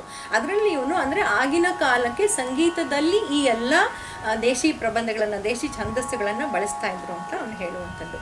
ಇಲ್ಲಿ ಒಂದು ವಿಶೇಷ ಅಂದರೆ ನಾನು ಹೇಳೋದು, ಕರ್ನಾಟಕ ಸಂಗೀತ ಪರಂಪರೆಯಲ್ಲಿ ಬಾದಾಮಿ ಶಾಸನ ಸೇರಿಕೊಳ್ಬೇಕು. ಕರ್ನಾಟಕ ಸಂಗೀತದ ಪರಂಪರೆಯಲ್ಲಿ ಬಿಟ್ಬಿಡ್ತಾರೆ ಅವರು, ತಗೊಳ್ಳೋದೇ ಇಲ್ಲ. ಬಾದಾಮಿ ಶಾಸನ ಸೇರಿಕೊಳ್ಬೇಕು. ಯಾಕೆಂದರೆ ಮತಂಗ ತ್ರಿಪದಿಯನ್ನು ಸಂಗೀತದಲ್ಲಿ ಬಳಸ್ತಿದ್ರು ಅಂದಮೇಲೆ ಅದು ಸಂಗೀತಕ್ಕೆ ಸಂಬಂಧಪಟ್ಟ ವಿಚಾರ. ಮುಂದಿನ ಬೆಳವಣಿಗೆಯಲ್ಲಿ ಕರ್ನಾಟಕ ಸಂಗೀತ ಪರಂಪರೆಗೆ ತ್ರಿಪದಿ ಸೇರ್ಕೋಬೇಕು. ಹಾಗೆ ಕನ್ನಡ ಸಾಹಿತ್ಯ ಅಧ್ಯಯನಕ್ಕೆ ನಾವು ಮತಂಗನ ಬೃಹದ್ದೇಶಿಯನ್ನು ಸೇರಿಸ್ಕೊಳ್ಳಬೇಕು ಅಂತ ನಾನು ಹೇಳೋದು. ಅಂದರೆ ನಾವು ಇದರಿಂದ 750ರ ಬಾದಾಮಿ ಶಾಸನದಿಂದ ಆರಂಭಿಸ್ತಾ ಇದ್ದೀವಿ. ಅದಕ್ಕೂ ಹಿಂದಕ್ಕೆ ಹೋಗಿ ನಾವು ಮತಂಗನಿಂದ ನಮ್ಮ ಸಾಹಿತ್ಯದ ಅಧ್ಯಯನ ಆರಂಭಿಸಬೇಕು. ಒಂದು ನಿಮಿಷ, ಕವಿರಾಜ ಮಾರ್ಗದಲ್ಲಿ ಸಹ ಒಂದು ದೊಡ್ಡ ಪಟ್ಟಿಯನ್ನು ಪದ್ಯಕವಿಗಳು ದೊಡ್ಡ ಪ್ರಮಾಣದ ಕೃತಿ ಉಪಲಬ್ಧ ಇಲ್ಲದೇ ಇರೋದ್ರಿಂದ ನೀವು ಹೇಳಿದ್ದನ್ನು ಪೂರಕವಾಗಿ ನಾವು ಬಳಸಬೇಕು. ಅದು ಆಗಬೇಕು, ಎರಡರಲ್ಲೂ ಬದಲಾವಣೆ ಆಗಬೇಕು. ಸಂಗೀತಕ್ಕೂ ಕನ್ನಡ ಹೋಗಬೇಕು, ಅದು ನಮ್ಮ ಶ್ರೀಮಂತಿಕೆ. ಕನ್ನಡಕ್ಕೂ ಈ ಮತಂಗನ ಬೃಹದ್ದೇಶಿ ಬರಬೇಕು ಅನ್ನುವಂಥದ್ದು ನನ್ನ ಆಸೆ. ಇನ್ನು ಈ ಕಂದದ ವಿಚಾರವಾಗಿ, ಕಂದ ಇಲ್ಲಿ ಇನ್ನೊಂದು ಪದ್ದಳಿ ಅನ್ನೋ ಒಂದು ಒಂದು ಛಂದಸ್ಸನ್ನು ನಾನು ಓದ್ದೆ. ಈ ಪದ್ದಳಿ ಇದೆ. ಪದ್ದಳಿ ಸಂಸ್ಕೃತದಿಂದ ಬಂದಂಥದ್ದು, ನಮ್ಮ ಕಂದ ಕನ್ನಡದ್ದು. ಕಂದ ಅಲ್ವಾ ಸಂಸ್ಕೃತದ ಅಂತ ವೆಂಕಟಾಚಲ ಶಾಸ್ತ್ರಿ ಪರವಾಗಿಲ್ಲ. ಅದು ಒಂದು ಧೈರ್ಯವಾಗಿ ಹೇಳ್ಬಹುದು. 10ನೇ ಶತಮಾನ ಅಂತ ಹೇಳಿದ್ರೆ ಅಥವಾ ಚಂಪು ಸಾಹಿತ್ಯ ಅಂದ್ರೆ ಮುಕ್ಕಾಲು ಪಾಲು ಕಂದ, ಕಾಲು ಪಾಲು 6 ವೃತ್ತಗಳು ಅಂತ ಹೇಳೋದ್ರಿಂದ ನಿಮ್ಮ ಮಾತನ್ನ ಪೂರಕವಾಗಿ ಹೌದು. ಮತ್ತೆ ಇವರು ಕರ್ನಾಟಕದಲ್ಲೇ ಇದ್ರ ಮೇಡಮ್ ಮತಂಗ? ಕನ್ನಡದವನು, ಅದು ನಾನು ಹೇಳಲೇಬೇಕು. ಯಾವ ಸಂಶಯವಿಲ್ಲದೆ ಅವನು ಕನ್ನಡದವನು. ಬರ್ದದ್ದು ಸಂಸ್ಕೃತ ಅಷ್ಟೇ, ಸಂಸ್ಕೃತ ಬರ್ತಿರೋದು. ಬಟಾಕಳಂಕ ಹಾಗೆ ಅಲ್ವೇ? ನಮ್ಮಲ್ಲಿ ಅನೇಕ ವಿದ್ವಾಂಸಗಳು ಆ ಕಾಲದಲ್ಲಿ ಸಂಸ್ಕೃತದಲ್ಲಿ ಬರೆದ್ರೆ ಅದು ಬಹಳ ದೊಡ್ಡ ವಿದ್ವತ್ವ ಎನ್ನುವಂತ. ಹಾಗೆ ಮತ್ತೆ ಕಂದ ಮತ್ತು ಪದ್ದಳಿಯನ್ನು ಒಟ್ಟೊಟ್ಟಿಗೆ ನಾವು ಅಧ್ಯಯನ ಮಾಡ್ಬೋದು. ನಿಮಗೆ ಸುಲಭವಾಗಿ ನೆನಪಿರಲಿ ಅಂತ ನಾನು ಹೇಳ್ತಾ ಇದ್ದೀನಿ ಅವೆರಡನ್ನು ಸೇರಿಸಿ. ಏನಂದರೆ ಕಂದದಲ್ಲಿ ನಮಗೆ ಗೊತ್ತಿರುವ ಹಾಗೆ ಮೊದಲನೇ ಮತ್ತು ಮೂರನೇ ಸಾಲಲ್ಲಿ 4 3 ಗಣ ಬರುತ್ತೆ. 4 ಮಾತ್ರ ಕಾಲದ 3 ಗಣ, ಮತ್ತು 2 ಮತ್ತು 4ರಲ್ಲಿ 4 5 ಗಣ ಬರುತ್ತೆ. ಈಗ ನೀವೆಲ್ಲ ಕಂದವನ್ನು ಓದ್ಕೊಂಡಿದ್ದೀರಾ. ಅಲ್ಲಿಗೆ ಒಟ್ಟು ಎಷ್ಟಾಯಿತು? 8 ಗಣ ಆಯಿತು. 3 5 3 5 ಅಲ್ಲಿಗೆ 2 ಸಾಲಿನಿಂದ 8 ಗಣ ಆಯಿತು. ಈ ಪದ್ದಳಿ ಸರಿಯಾಗಿ 4 ಗಣ ತಗೊಳುತ್ತೆ. ಅಲ್ಲಿಗೆ ಒಟ್ಟು ಛಂದಸ್ಸು ಅದೇನೆ. ಅರ್ಥ ಆಗ್ತಿದ್ಯಾ? ಅದು 3 5 8 ಗಣ, ಇದು 4 4 8 ಗಣ, ಅದು ಸೇಮ್ ಆಯಿತು. ಅದರಿಂದ ಈ ಕನ್ನಡದಲ್ಲಿ ಸಂಸ್ಕೃತದಲ್ಲೂ ಕಂದವನ್ನು ಬಳಸಿದ್ದಿದೆ, ಕನ್ನಡದ ಕಾವ್ಯಗಳಲ್ಲಿ ಪದ್ದಳಿಯನ್ನು ಬಳಸಿದ್ದು ಇದೆ. ಅದಾದಾಗ ಅಷ್ಟೇ, ಅದು 3 5 4 4 8 ಬರುತ್ತೆ. ನಮ್ಮ ವಿಶೇಷವಾಗಿ ಮೊದಲಿಗೆ ನಾವು ದುರ್ಗಸಿಂಹನ ಪಂಚತಂತ್ರದಲ್ಲಿ ಪದ್ದಳಿಯನ್ನು ನೋಡ್ತೇವೆ. ಇದನ್ನು ವಿದ್ವಾಂಸರು ಹೇಳಿರೋದು ಇದೇನೋ ಯಾವುದು ನಮ್ಮ ಭಜಗೋವಿಂದಂ ಇದೆಯಲ್ಲ ಶಂಕರಾಚಾರ್ಯರು, ಆ ನಂತರದ್ದು 8ನೇ ಶತಮಾನದಲ್ಲಿ ಭಜಗೋವಿಂದಂ ಏನು ಬರೆದಿದ್ದಾರೆ ಅದೇ ಪದ್ದಳಿಗೆ ಅಂತ ಹೇಳ್ತಾರೆ. ಅದು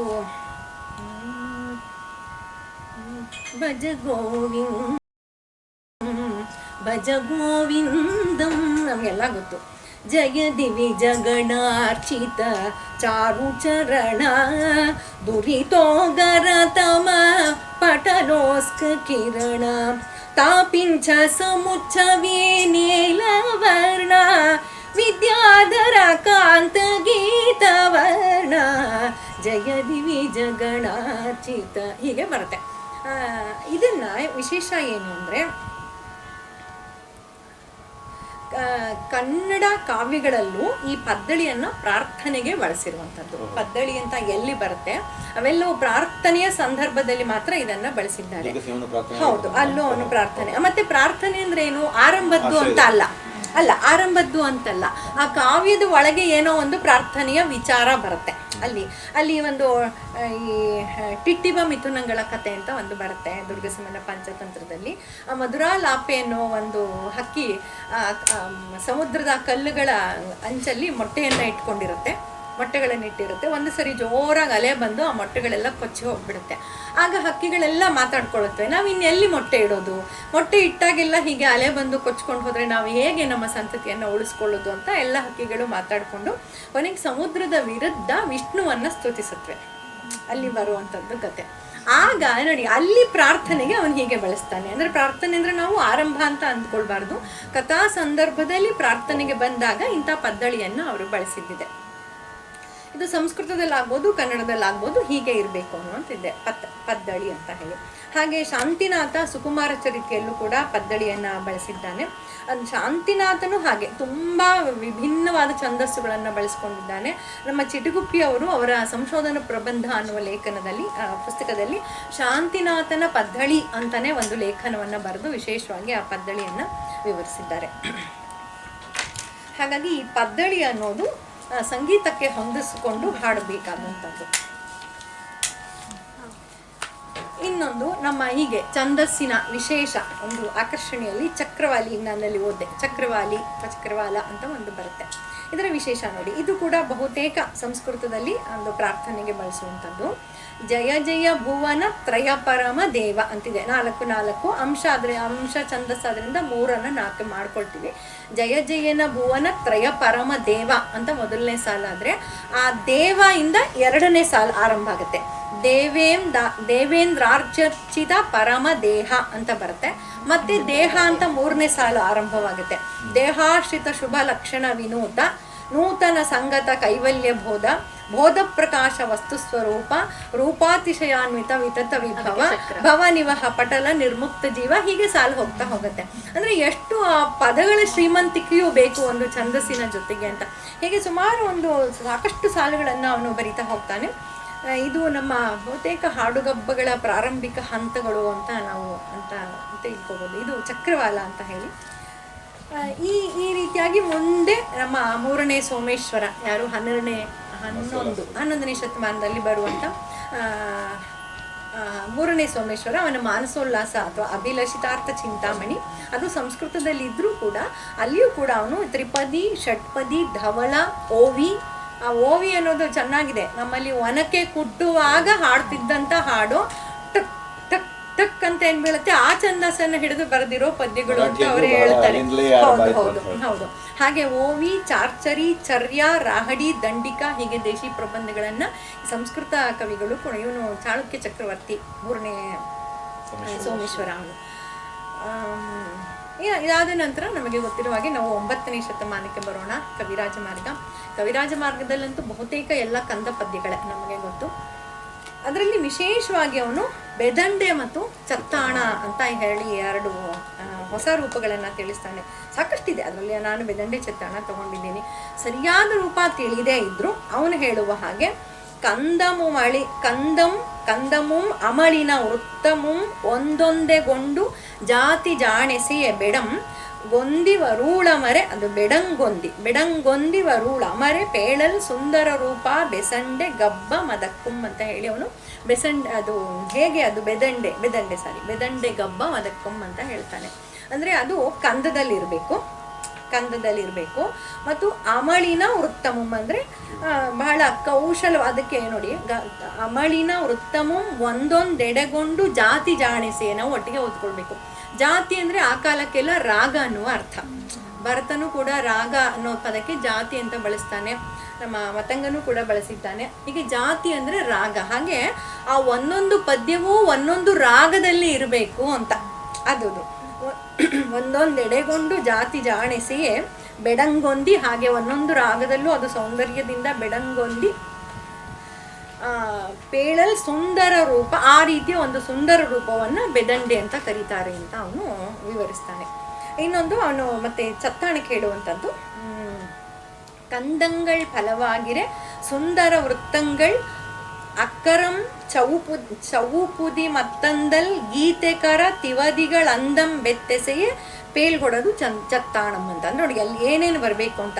ಅಲ್ಲಿ ಕಂದಗಳಿದೆ, ವೃತ್ತಗಳಿದೆ, ಅಕ್ಕರಗಳಿದೆ, ಮತ್ತೆ ಚೌಪದಿ 4 ಸಾಲಿನ ಚೌಪದಿ, ಗೀತಿಕೆ, ತ್ರಿಪದಿ, ಹೀಗೆ ಎಲ್ಲವೂ ಸೇರ್ಕೊಂಡು ಬರುವಂಥದ್ದು ಚತ್ತಾಣ ಅಂತ ಹೇಳಿ ವಿವರಿಸ್ತಾನೆ. ಇದು ಇದರ ವಿವರ ಕವಿರಾಜ ಮಾರ್ಗಕಾರ ಕೊಟ್ಟಿರುವಂಥದ್ದು. ಇಲ್ಲಿ ಅಂದರೆ ನಮಗೆ ಸಂಸ್ಕೃತದ ಯಾವುದೇ ಕಾವ್ಯಾಲಂಕಾರಗಳಲ್ಲೂ, ಹಿಂದಿನ ಯಾವುದೇ ಕಾವ್ಯಾಲಂಕಾರ ನೋಡಿದ್ರು ಈ ಬೆದಂಡೆ ಚತ್ತಾಣ ಹೆಸರು ಕೂಡ ಇಲ್ಲ.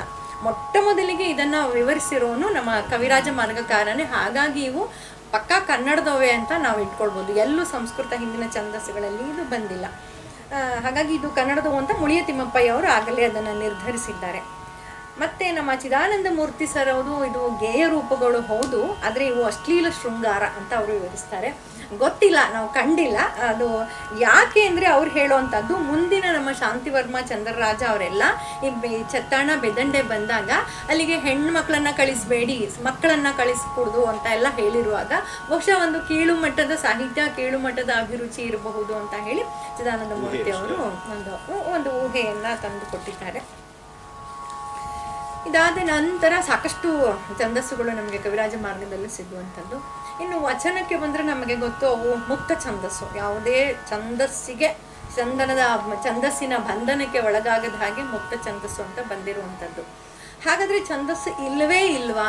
ಇಲ್ಲ, ಹಾಗಲ್ಲ. ಅದು ಸಾಕಷ್ಟು ಪ್ರಾಸ ಅನುಪ್ರಾಸಗಳ ಬಂದಿದೆ. ಹಾಗಾಗಿಯೇ ನಮಗೆ ಒಂದು ವಚನವನ್ನು ಓದ್ತಾ ಹಾಡೋಣ ಅಂತ ಅನ್ಸುತ್ತೆ ನಮಗೆ, ಅಲ್ವಾ?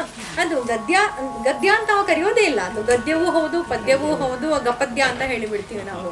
ಅದನ್ನು ಎರಡೂ ಹೌದು. ಸಾಮಾನ್ಯದು ನೋಡಿ, ನೀವು ಅದನ್ನು ಓದ್ತಾ ನಮ್ಗೊಂದು ಅದಕ್ಕೊಂದು ರಾಗ ಹಾಕೋಣ ಅನ್ಸುತ್ತೆ, ಹಾಡೋಣ ಅನ್ಸುತ್ತೆ. ಮತ್ತು ವಚನ ಸಂಗೀತ ಅಂತಲೇ ನಾವು ಅದನ್ನು ಮಾಡಿದ್ದೇವೆ, ಅಲ್ವಾ? ಸುಮ್ಮನೆ ಒಂದೆರಡು ಹೇಳ್ತೇನೆ ನೋಡಿ. ಜೇಡರ ದಾಸಿಮಯ್ಯ ಅವ್ರದ್ದು, ಹಸಿವೆಂಬ ಹೆಬ್ಬಾವು ಬಸಿರ ಬಂದು ಹಿಡಿದಡೆ ವಿಷವೇರಿತ್ತಯ್ಯ ಅಪಾದ ಮಸ್ತಕಕ್ಕೆ, ಹಸಿವಿಗ ಅನ್ನವನಿಕ್ಕಿ ವಿಷವ ನಿಡುಹ ಬಲ್ಲಡೆ. ಯಾವುದು ವಿಷ? ಹಸಿವು ಅನ್ನುವ ವಿಷ.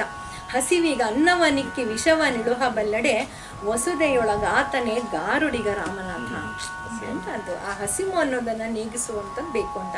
ಇಲ್ಲಿ ನಾನು ಇದನ್ನು ಯಾಕೆ ತಗೊಂಡೆ ನೋಡಿ, ಇಲ್ಲಿ ಹಸಿ, ವಿಷ, ಹಸಿ, ವಸು ಅಂತ ಹೇಳಿ ಆ ಸಸಾಕಾರದ ದ್ವಿತೀಯಾಕ್ಷರ ಪ್ರಾಸವನ್ನು ಬಳಸ್ಕೊಂಡಿದ್ದಾರೆ. ಈ ರೀತಿ ಬೇಕಾದಷ್ಟು ವಚನಗಳಲ್ಲಿ ನಮಗೆ ಆ ಪ್ರಾಸ ಅನುಪ್ರಾಸಗಳು ಸಿಗುತ್ತೆ.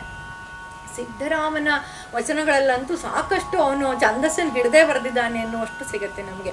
ಕರುಣಾದಿ ಗುಣಗಳನ್ನು ಕಳೆಯಲಿ ಎದೆ ಕಳೆದು ಹದುಳವಿರಿಸಿದ ಮನದ ಮಧ್ಯದಲ್ಲಿ ತನುತ್ರಯದ ಮಲತ್ರಯದ ಅಜಲೋಕದಲ್ಲಿ ಸುಟ್ಟು ಹದುಳವಿರಿಸಿದ ಸಮತೆ ಸಂಗಮದಲ್ಲಿ. ಹೀಗೆ 5 ಮಾತ್ರೆಗಳನ್ನು ಬಳಸ್ತಾ ಅದನ್ನು ಬರಿತಾ ಹೋಗ್ತಾನೆ.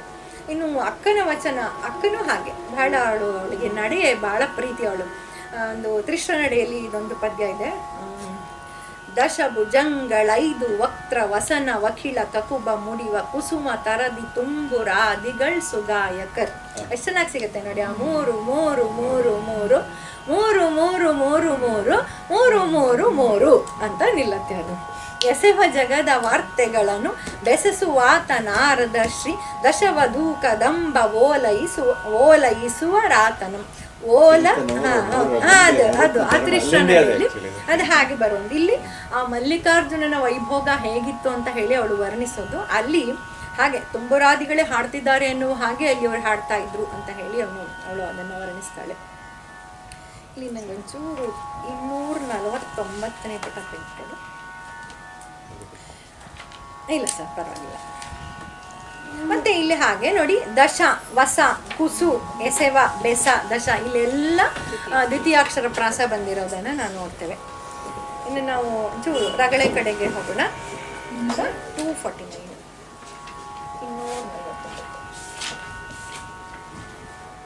ಬೋರ್ ಆಗ್ತಾ ಇಲ್ವಾ?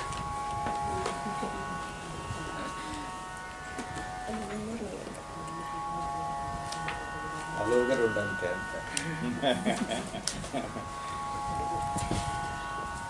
ಇನ್ನು ಸರಿ, ಇಲ್ಲಿ ರಗಳೆಗೆ ಬಂದರೆ ನಮಗೆ ಗೊತ್ತು, ಇದು ಮೂಲತಃ ರಗಠ ತೆಲುಗುವಿಂದ ಬಂದಿದ್ದು ಅಂತೆಲ್ಲ ಇದೆ. ಯಾವುದಕ್ಕೂ ಇದೆ ಖಚಿತ ಅಂತ ಹೇಳಲಿಕ್ಕಾಗಲ್ಲ, ಇವೆಲ್ಲ ಊಹೆಗಳು ಇದೆ. ರಗಳೆ ಅದು ಇರ್ಬೋದು ತೆಲುಗುನಿಂದ, ಯಾಕೆಂದರೆ ಅಲ್ಲಿ ದ್ವಿಪದಿ ಅಂತ ಹೇಳಿ ಎರಡೆರಡು ಸಾಲಿದ್ದು ದ್ವಿಪದಿ ಅಂತ ಬೆಳೆಸ್ತಾ ಇದ್ರು. ಆಮೇಲೆ ಆಂಧ್ರದಲ್ಲಿ ದ್ವಿಪದಿ ಎಷ್ಟು ಎಲ್ರಿಗೂ ಬೇಸರ ಹಿಡಿದೋಯ್ತು ಅಂದರೆ ಬಹುತೇಕ ಕವಿಗಳು ಇಲ್ಲಿ ಬರೋದು ತುಂಬ ಕೆಟ್ಟ ಹೆಸರನ್ನೆಲ್ಲ ಅದಕ್ಕೆ ಕೊಟ್ಟು ಬಿಟ್ಟಿದ್ದಾರೆ ಆ ದ್ವಿಪದಿಗೆ. ಅದನ್ನು ಮತ್ತೆ ಅದಕ್ಕೊಂದು ಹೊಸ ಥರದ ಜೀವ ಕೊಟ್ಟು ರಗಳೆಗೆನ್ನ ಕಾವ್ಯದಲ್ಲಿ ತಂದವನು ನಮ್ಮ ಹರಿಹರ. ಬಹಳ ಸುಂದರವಾಗಿ ಆ ಭಾವಗಳನ್ನು ತುಂಬಿ ಮತ್ತೆ ನಮಗೆ ರಗಳೆ ಬೇಕು ಅನ್ನುವ ಹಾಗೆ ಮಾಡಿದವನು ಹರಿಹರ. ಈ ರಗಳೆಯಲ್ಲಿ ಮೊಟ್ಟ ಮೊದಲಿಗೆ ಕಾವ್ಯವನ್ನು ಹರಿಹರ ಬರೆದರೂ ಕೂಡ ಪಂಪನ ಕಾವ್ಯದಿಂದಲೇ ನಾವು ರಗಳೆಯನ್ನು ನೋಡ್ತಾ ಹೋಗ್ತೇವೆ. ಪಂಪ ಸ್ಫುರಿತೇಂದ್ರ ನೀಲಮಣಿ ಖಚಿತ ಭೂಮಿ ಚೆಲುವಂಗಿದು ನೆಟ್ಟನೆ ಜನ್ಮಭೂಮಿ ಅಂತ ಹೇಳಿ ಅಲ್ಲಿ ಅವನು ಬಳಸಿದ್ದಾನೆ. ಆದರೆ ಅವನು ದ್ವಿತೀಯ ಪ್ರಾಸವನ್ನು ಬಳಸಿಲ್ಲ, ದ್ವಿತೀಯಾಕ್ಷರ ಪ್ರಾಸವನ್ನು ಅವನೇನು ಬಳಸಿಲ್ಲ. ಆದರೆ ಅಂತ್ಯಪ್ರಾಸವನ್ನು ಇಟ್ಕೊಂಡಿದ್ದಾನೆ ನೋಡಿ. ಭೂಮಿ ಭೂಮಿ ಅಂತ ಬರುತ್ತೆ, ಹಾಗೆ ಅಂತ್ಯಪ್ರಾಸವನ್ನು ಬಳಸ್ಕೊಂಡಿದ್ದಾನೆ. ಆದರೆ ರಗಳೆ ನಮ್ಮ ಹರಿಹರನಲ್ಲಿ ಒಂದು ಹೊಸ ರೂಪವನ್ನು ಪಡ್ಕೊಂಡು ತುಂಬ ಚೆನ್ನಾಗಿ ಬರಿತಾ ಹೋಗಿದ್ದಾನೆ. ಮತ್ತು ಬೇರೆ ಬೇರೆ ಥರದ ರಗಳೆಯನ್ನು ಹರಿಹರ ತಂದ. ಉತ್ಸಾಹ ರಗಳೆ, ಮಂದಾನಿಲ ರಗಳೆ, ಲಲಿತ ರಗಳೆ, ಹೀಗೆ ಒಂದು 3 ಮಾತ್ರ ಕಾಲದ್ದು, 4ರದ್ದು, 5ರದ್ದು ಹೀಗೆಲ್ಲ ತಂದಿದ್ದಾರೆ. ಸಿರಿಯಾಳನ ರಗಳೆಯಲ್ಲಿ ಒಂದು ನೋಡಿ. ನಾನು ಇದನ್ನು ಯಾಕೆ ಹೇಳ್ತಿದ್ದೀನಿ ಅಂದರೆ, ನೀವು ಅದನ್ನೆಲ್ಲ ಓದುವಾಗ ಒಂದು ಮಟ್ಟನ್ನು ಹಿಡಿದು ಓದಿ. ಅದೇನಾಗುತ್ತೆ ನಿಮಗೆ ಒಂದು ಬ್ಯಾಟ್ ಅಂತೀವಲ್ಲ, ಮನಸ್ಸಲ್ಲಿ ಕೂರಿಸ್ಕೊಳ್ಳಿಕ್ಕೂ ನಮಗೆ ಸುಲಭ ಆಗುತ್ತೆ. ಅದು ಸಿಗ್ತಾ ಹೋಗುತ್ತೆ, ನಿಮಗೆ ಓದಕ್ಕೆ ಸುಲಭವಾಗಿ ಸಿಗ್ತಾ ಹೋಗುತ್ತೆ.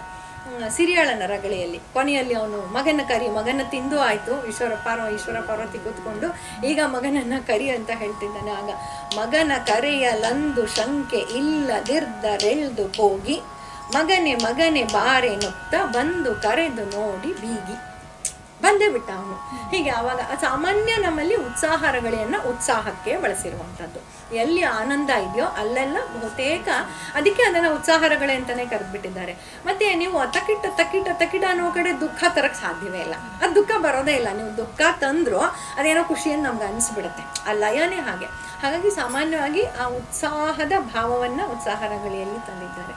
ಇನ್ನು ಮಂದಾನಿರ ರಗಳೆಯಲ್ಲಿ ಇಲ್ಲಿ ಪುಸ್ತಕದಲ್ಲಿರೋದನ್ನು ನಾನು ಓದ್ತಿದ್ದೇನೆ. ಗುಂಡೆಯನ ರಗಳೆಯಲ್ಲಿ ಅವನು ಕುಣಿತಾ ಇದ್ದಾನೆ ಸಂತೋಷದಲ್ಲಿ. ತಟಪಟ ದಂದಣ ದಿಂದಿಮಿ ಕೆನಿಸುವ ತಕ ದಂದಣ ದಿಕ್ಕಟ ತಟ ಕೆನಿಸುವ ಅಂತ ಹೇಳಿ 4 ಮಾತ್ರ ಕಾಲದಲ್ಲಿ ಹೋಗುವಂಥದ್ದು. ಇನ್ನು ಲಲಿತ ರಗಳೆ ಅದು 5 ಅಕ್ಷರ ಬರುವಂಥದ್ದು. ಬಸವಣ್ಣವರ ಲಿಂಗಾರ್ಚನ ರಗಳೆ ಅಂತಲೇ ಒಂದಿದೆ, ನಮಗೆ ಗೊತ್ತು ಹರಿಹರ ಅನ್ನೋದು. ಅವರು ಹೇಗೆ ಶಿವನನ್ನು ಪೂಜೆ ಮಾಡ್ತಾ ಇದ್ರು ಅಂತ ಹೇಳಿ ಬರೀತಾನೆ. ಅದರಲ್ಲಿ ಅವರು ಎಷ್ಟು ಬಸವಣ್ಣವರಿಗೆ ಸಂಗೀತದ ಪರಿಚಯ ಇತ್ತು. ಅವರು ಬೇರೆ ಬೇರೆ ರಾಗಗಳಲ್ಲಿ ಮತ್ತೆ ನೃತ್ತಿಸ್ತಾ ಇದ್ರಂತೆ. ನಾವೆಲ್ಲ ಪೂಜೆ ಮಾಡಿ ಎದ್ದು ಬಿಡ್ತೇವೆ, ಅವರು ಲಲಿತೆಯಲ್ಲಿ ಹಾಡಿದೆ, ಸಾವೇರಿಯಲ್ಲಿ ಹಾಡಿದೆ, ಬೇಗಡೆಯಲ್ಲಿ ಹಾಡಿದೆ ಅಂತ ಬೇರೆ ಬೇರೆ ರಾಗದಲ್ಲಿ ಹಾಡಿ ಅವನನ್ನು ನೃತ್ತಿಸ್ತಾ ಇದ್ರು. ಅದನ್ನು ಅವನು ಬರೀತಾನೆ. ಲಲಿತೆ ನೋಡಿ ಒಂದ್ಸರಿ ಓದ್ತೀನಿ. ಲಲಿತೆ ಬಂಗಾಳ ರಾಗ ನಲಿದು ನಿನ್ನಂ ಪಾಡಿ ಮಲಹರಿ ವರಾಳಿಯಿಂದೊಲಿದು ನಿನ್ನಂ ಪಾಡಿ. ಇಲ್ಲಿ ಹಾಡುವಾಗ ನಾವು 5 ಅಕ್ಷರ ಮಾಡ್ಕೋತೀವಲ್ಲ, ಲಲಿತೆ ಬಂಗ್ ಗಾಳದಿಂ ಅಂತ ಆಗುತ್ತೆ. ಇದು ಒಂದು ತುಂಬಾ ನಾವು ಗಮನ ಹರಿಸ್ಬೇಕು ಛಂದಸ್ಸು ಓದುವಾಗ. ಹಾಗೆ ಮಾಡುವಾಗ ಲಲಿತೆ ಬಂಗ್ ಏನು ಅರ್ಥವೇ ಇಲ್ಲ, ಗಾಳದಿಂ ಇನ್ನೇನು ಅರ್ಥವಿಲ್ಲ. ಹಾಗೆ ನಮಗೆ ಪದಗಳು ಗೊತ್ತಿದ್ದು ಛಂದಸ್ಸನ್ನು ಬಳಸ್ತಾ ಹೋಗ್ಬೇಕು. ಲಲಿತೆ ಬಂಗಾಳದಿ ನಲಿದು ನಿನ್ನಂ ನೋಡಿ, ಮಲಹರಿ ವರಾಳಿಯಿಂದೊಲಿದು ನಿನ್ನಂ ಪಾಡಿ. ಹೀಗೆ ಒಂದು 5 ಮಾತ್ರ ಕಾಲದಲ್ಲಿ ಬರಿತಾ ಹೋಗುವಂಥದ್ದು. ಇನ್ನು ರಾಘವಾಂಕನಿಗೆ ಬರ್ತೇನೆ. ಷಟ್ಪದಿ ರಾಘವಾಂಕನ ಅವನು ಎಲ್ಲಿ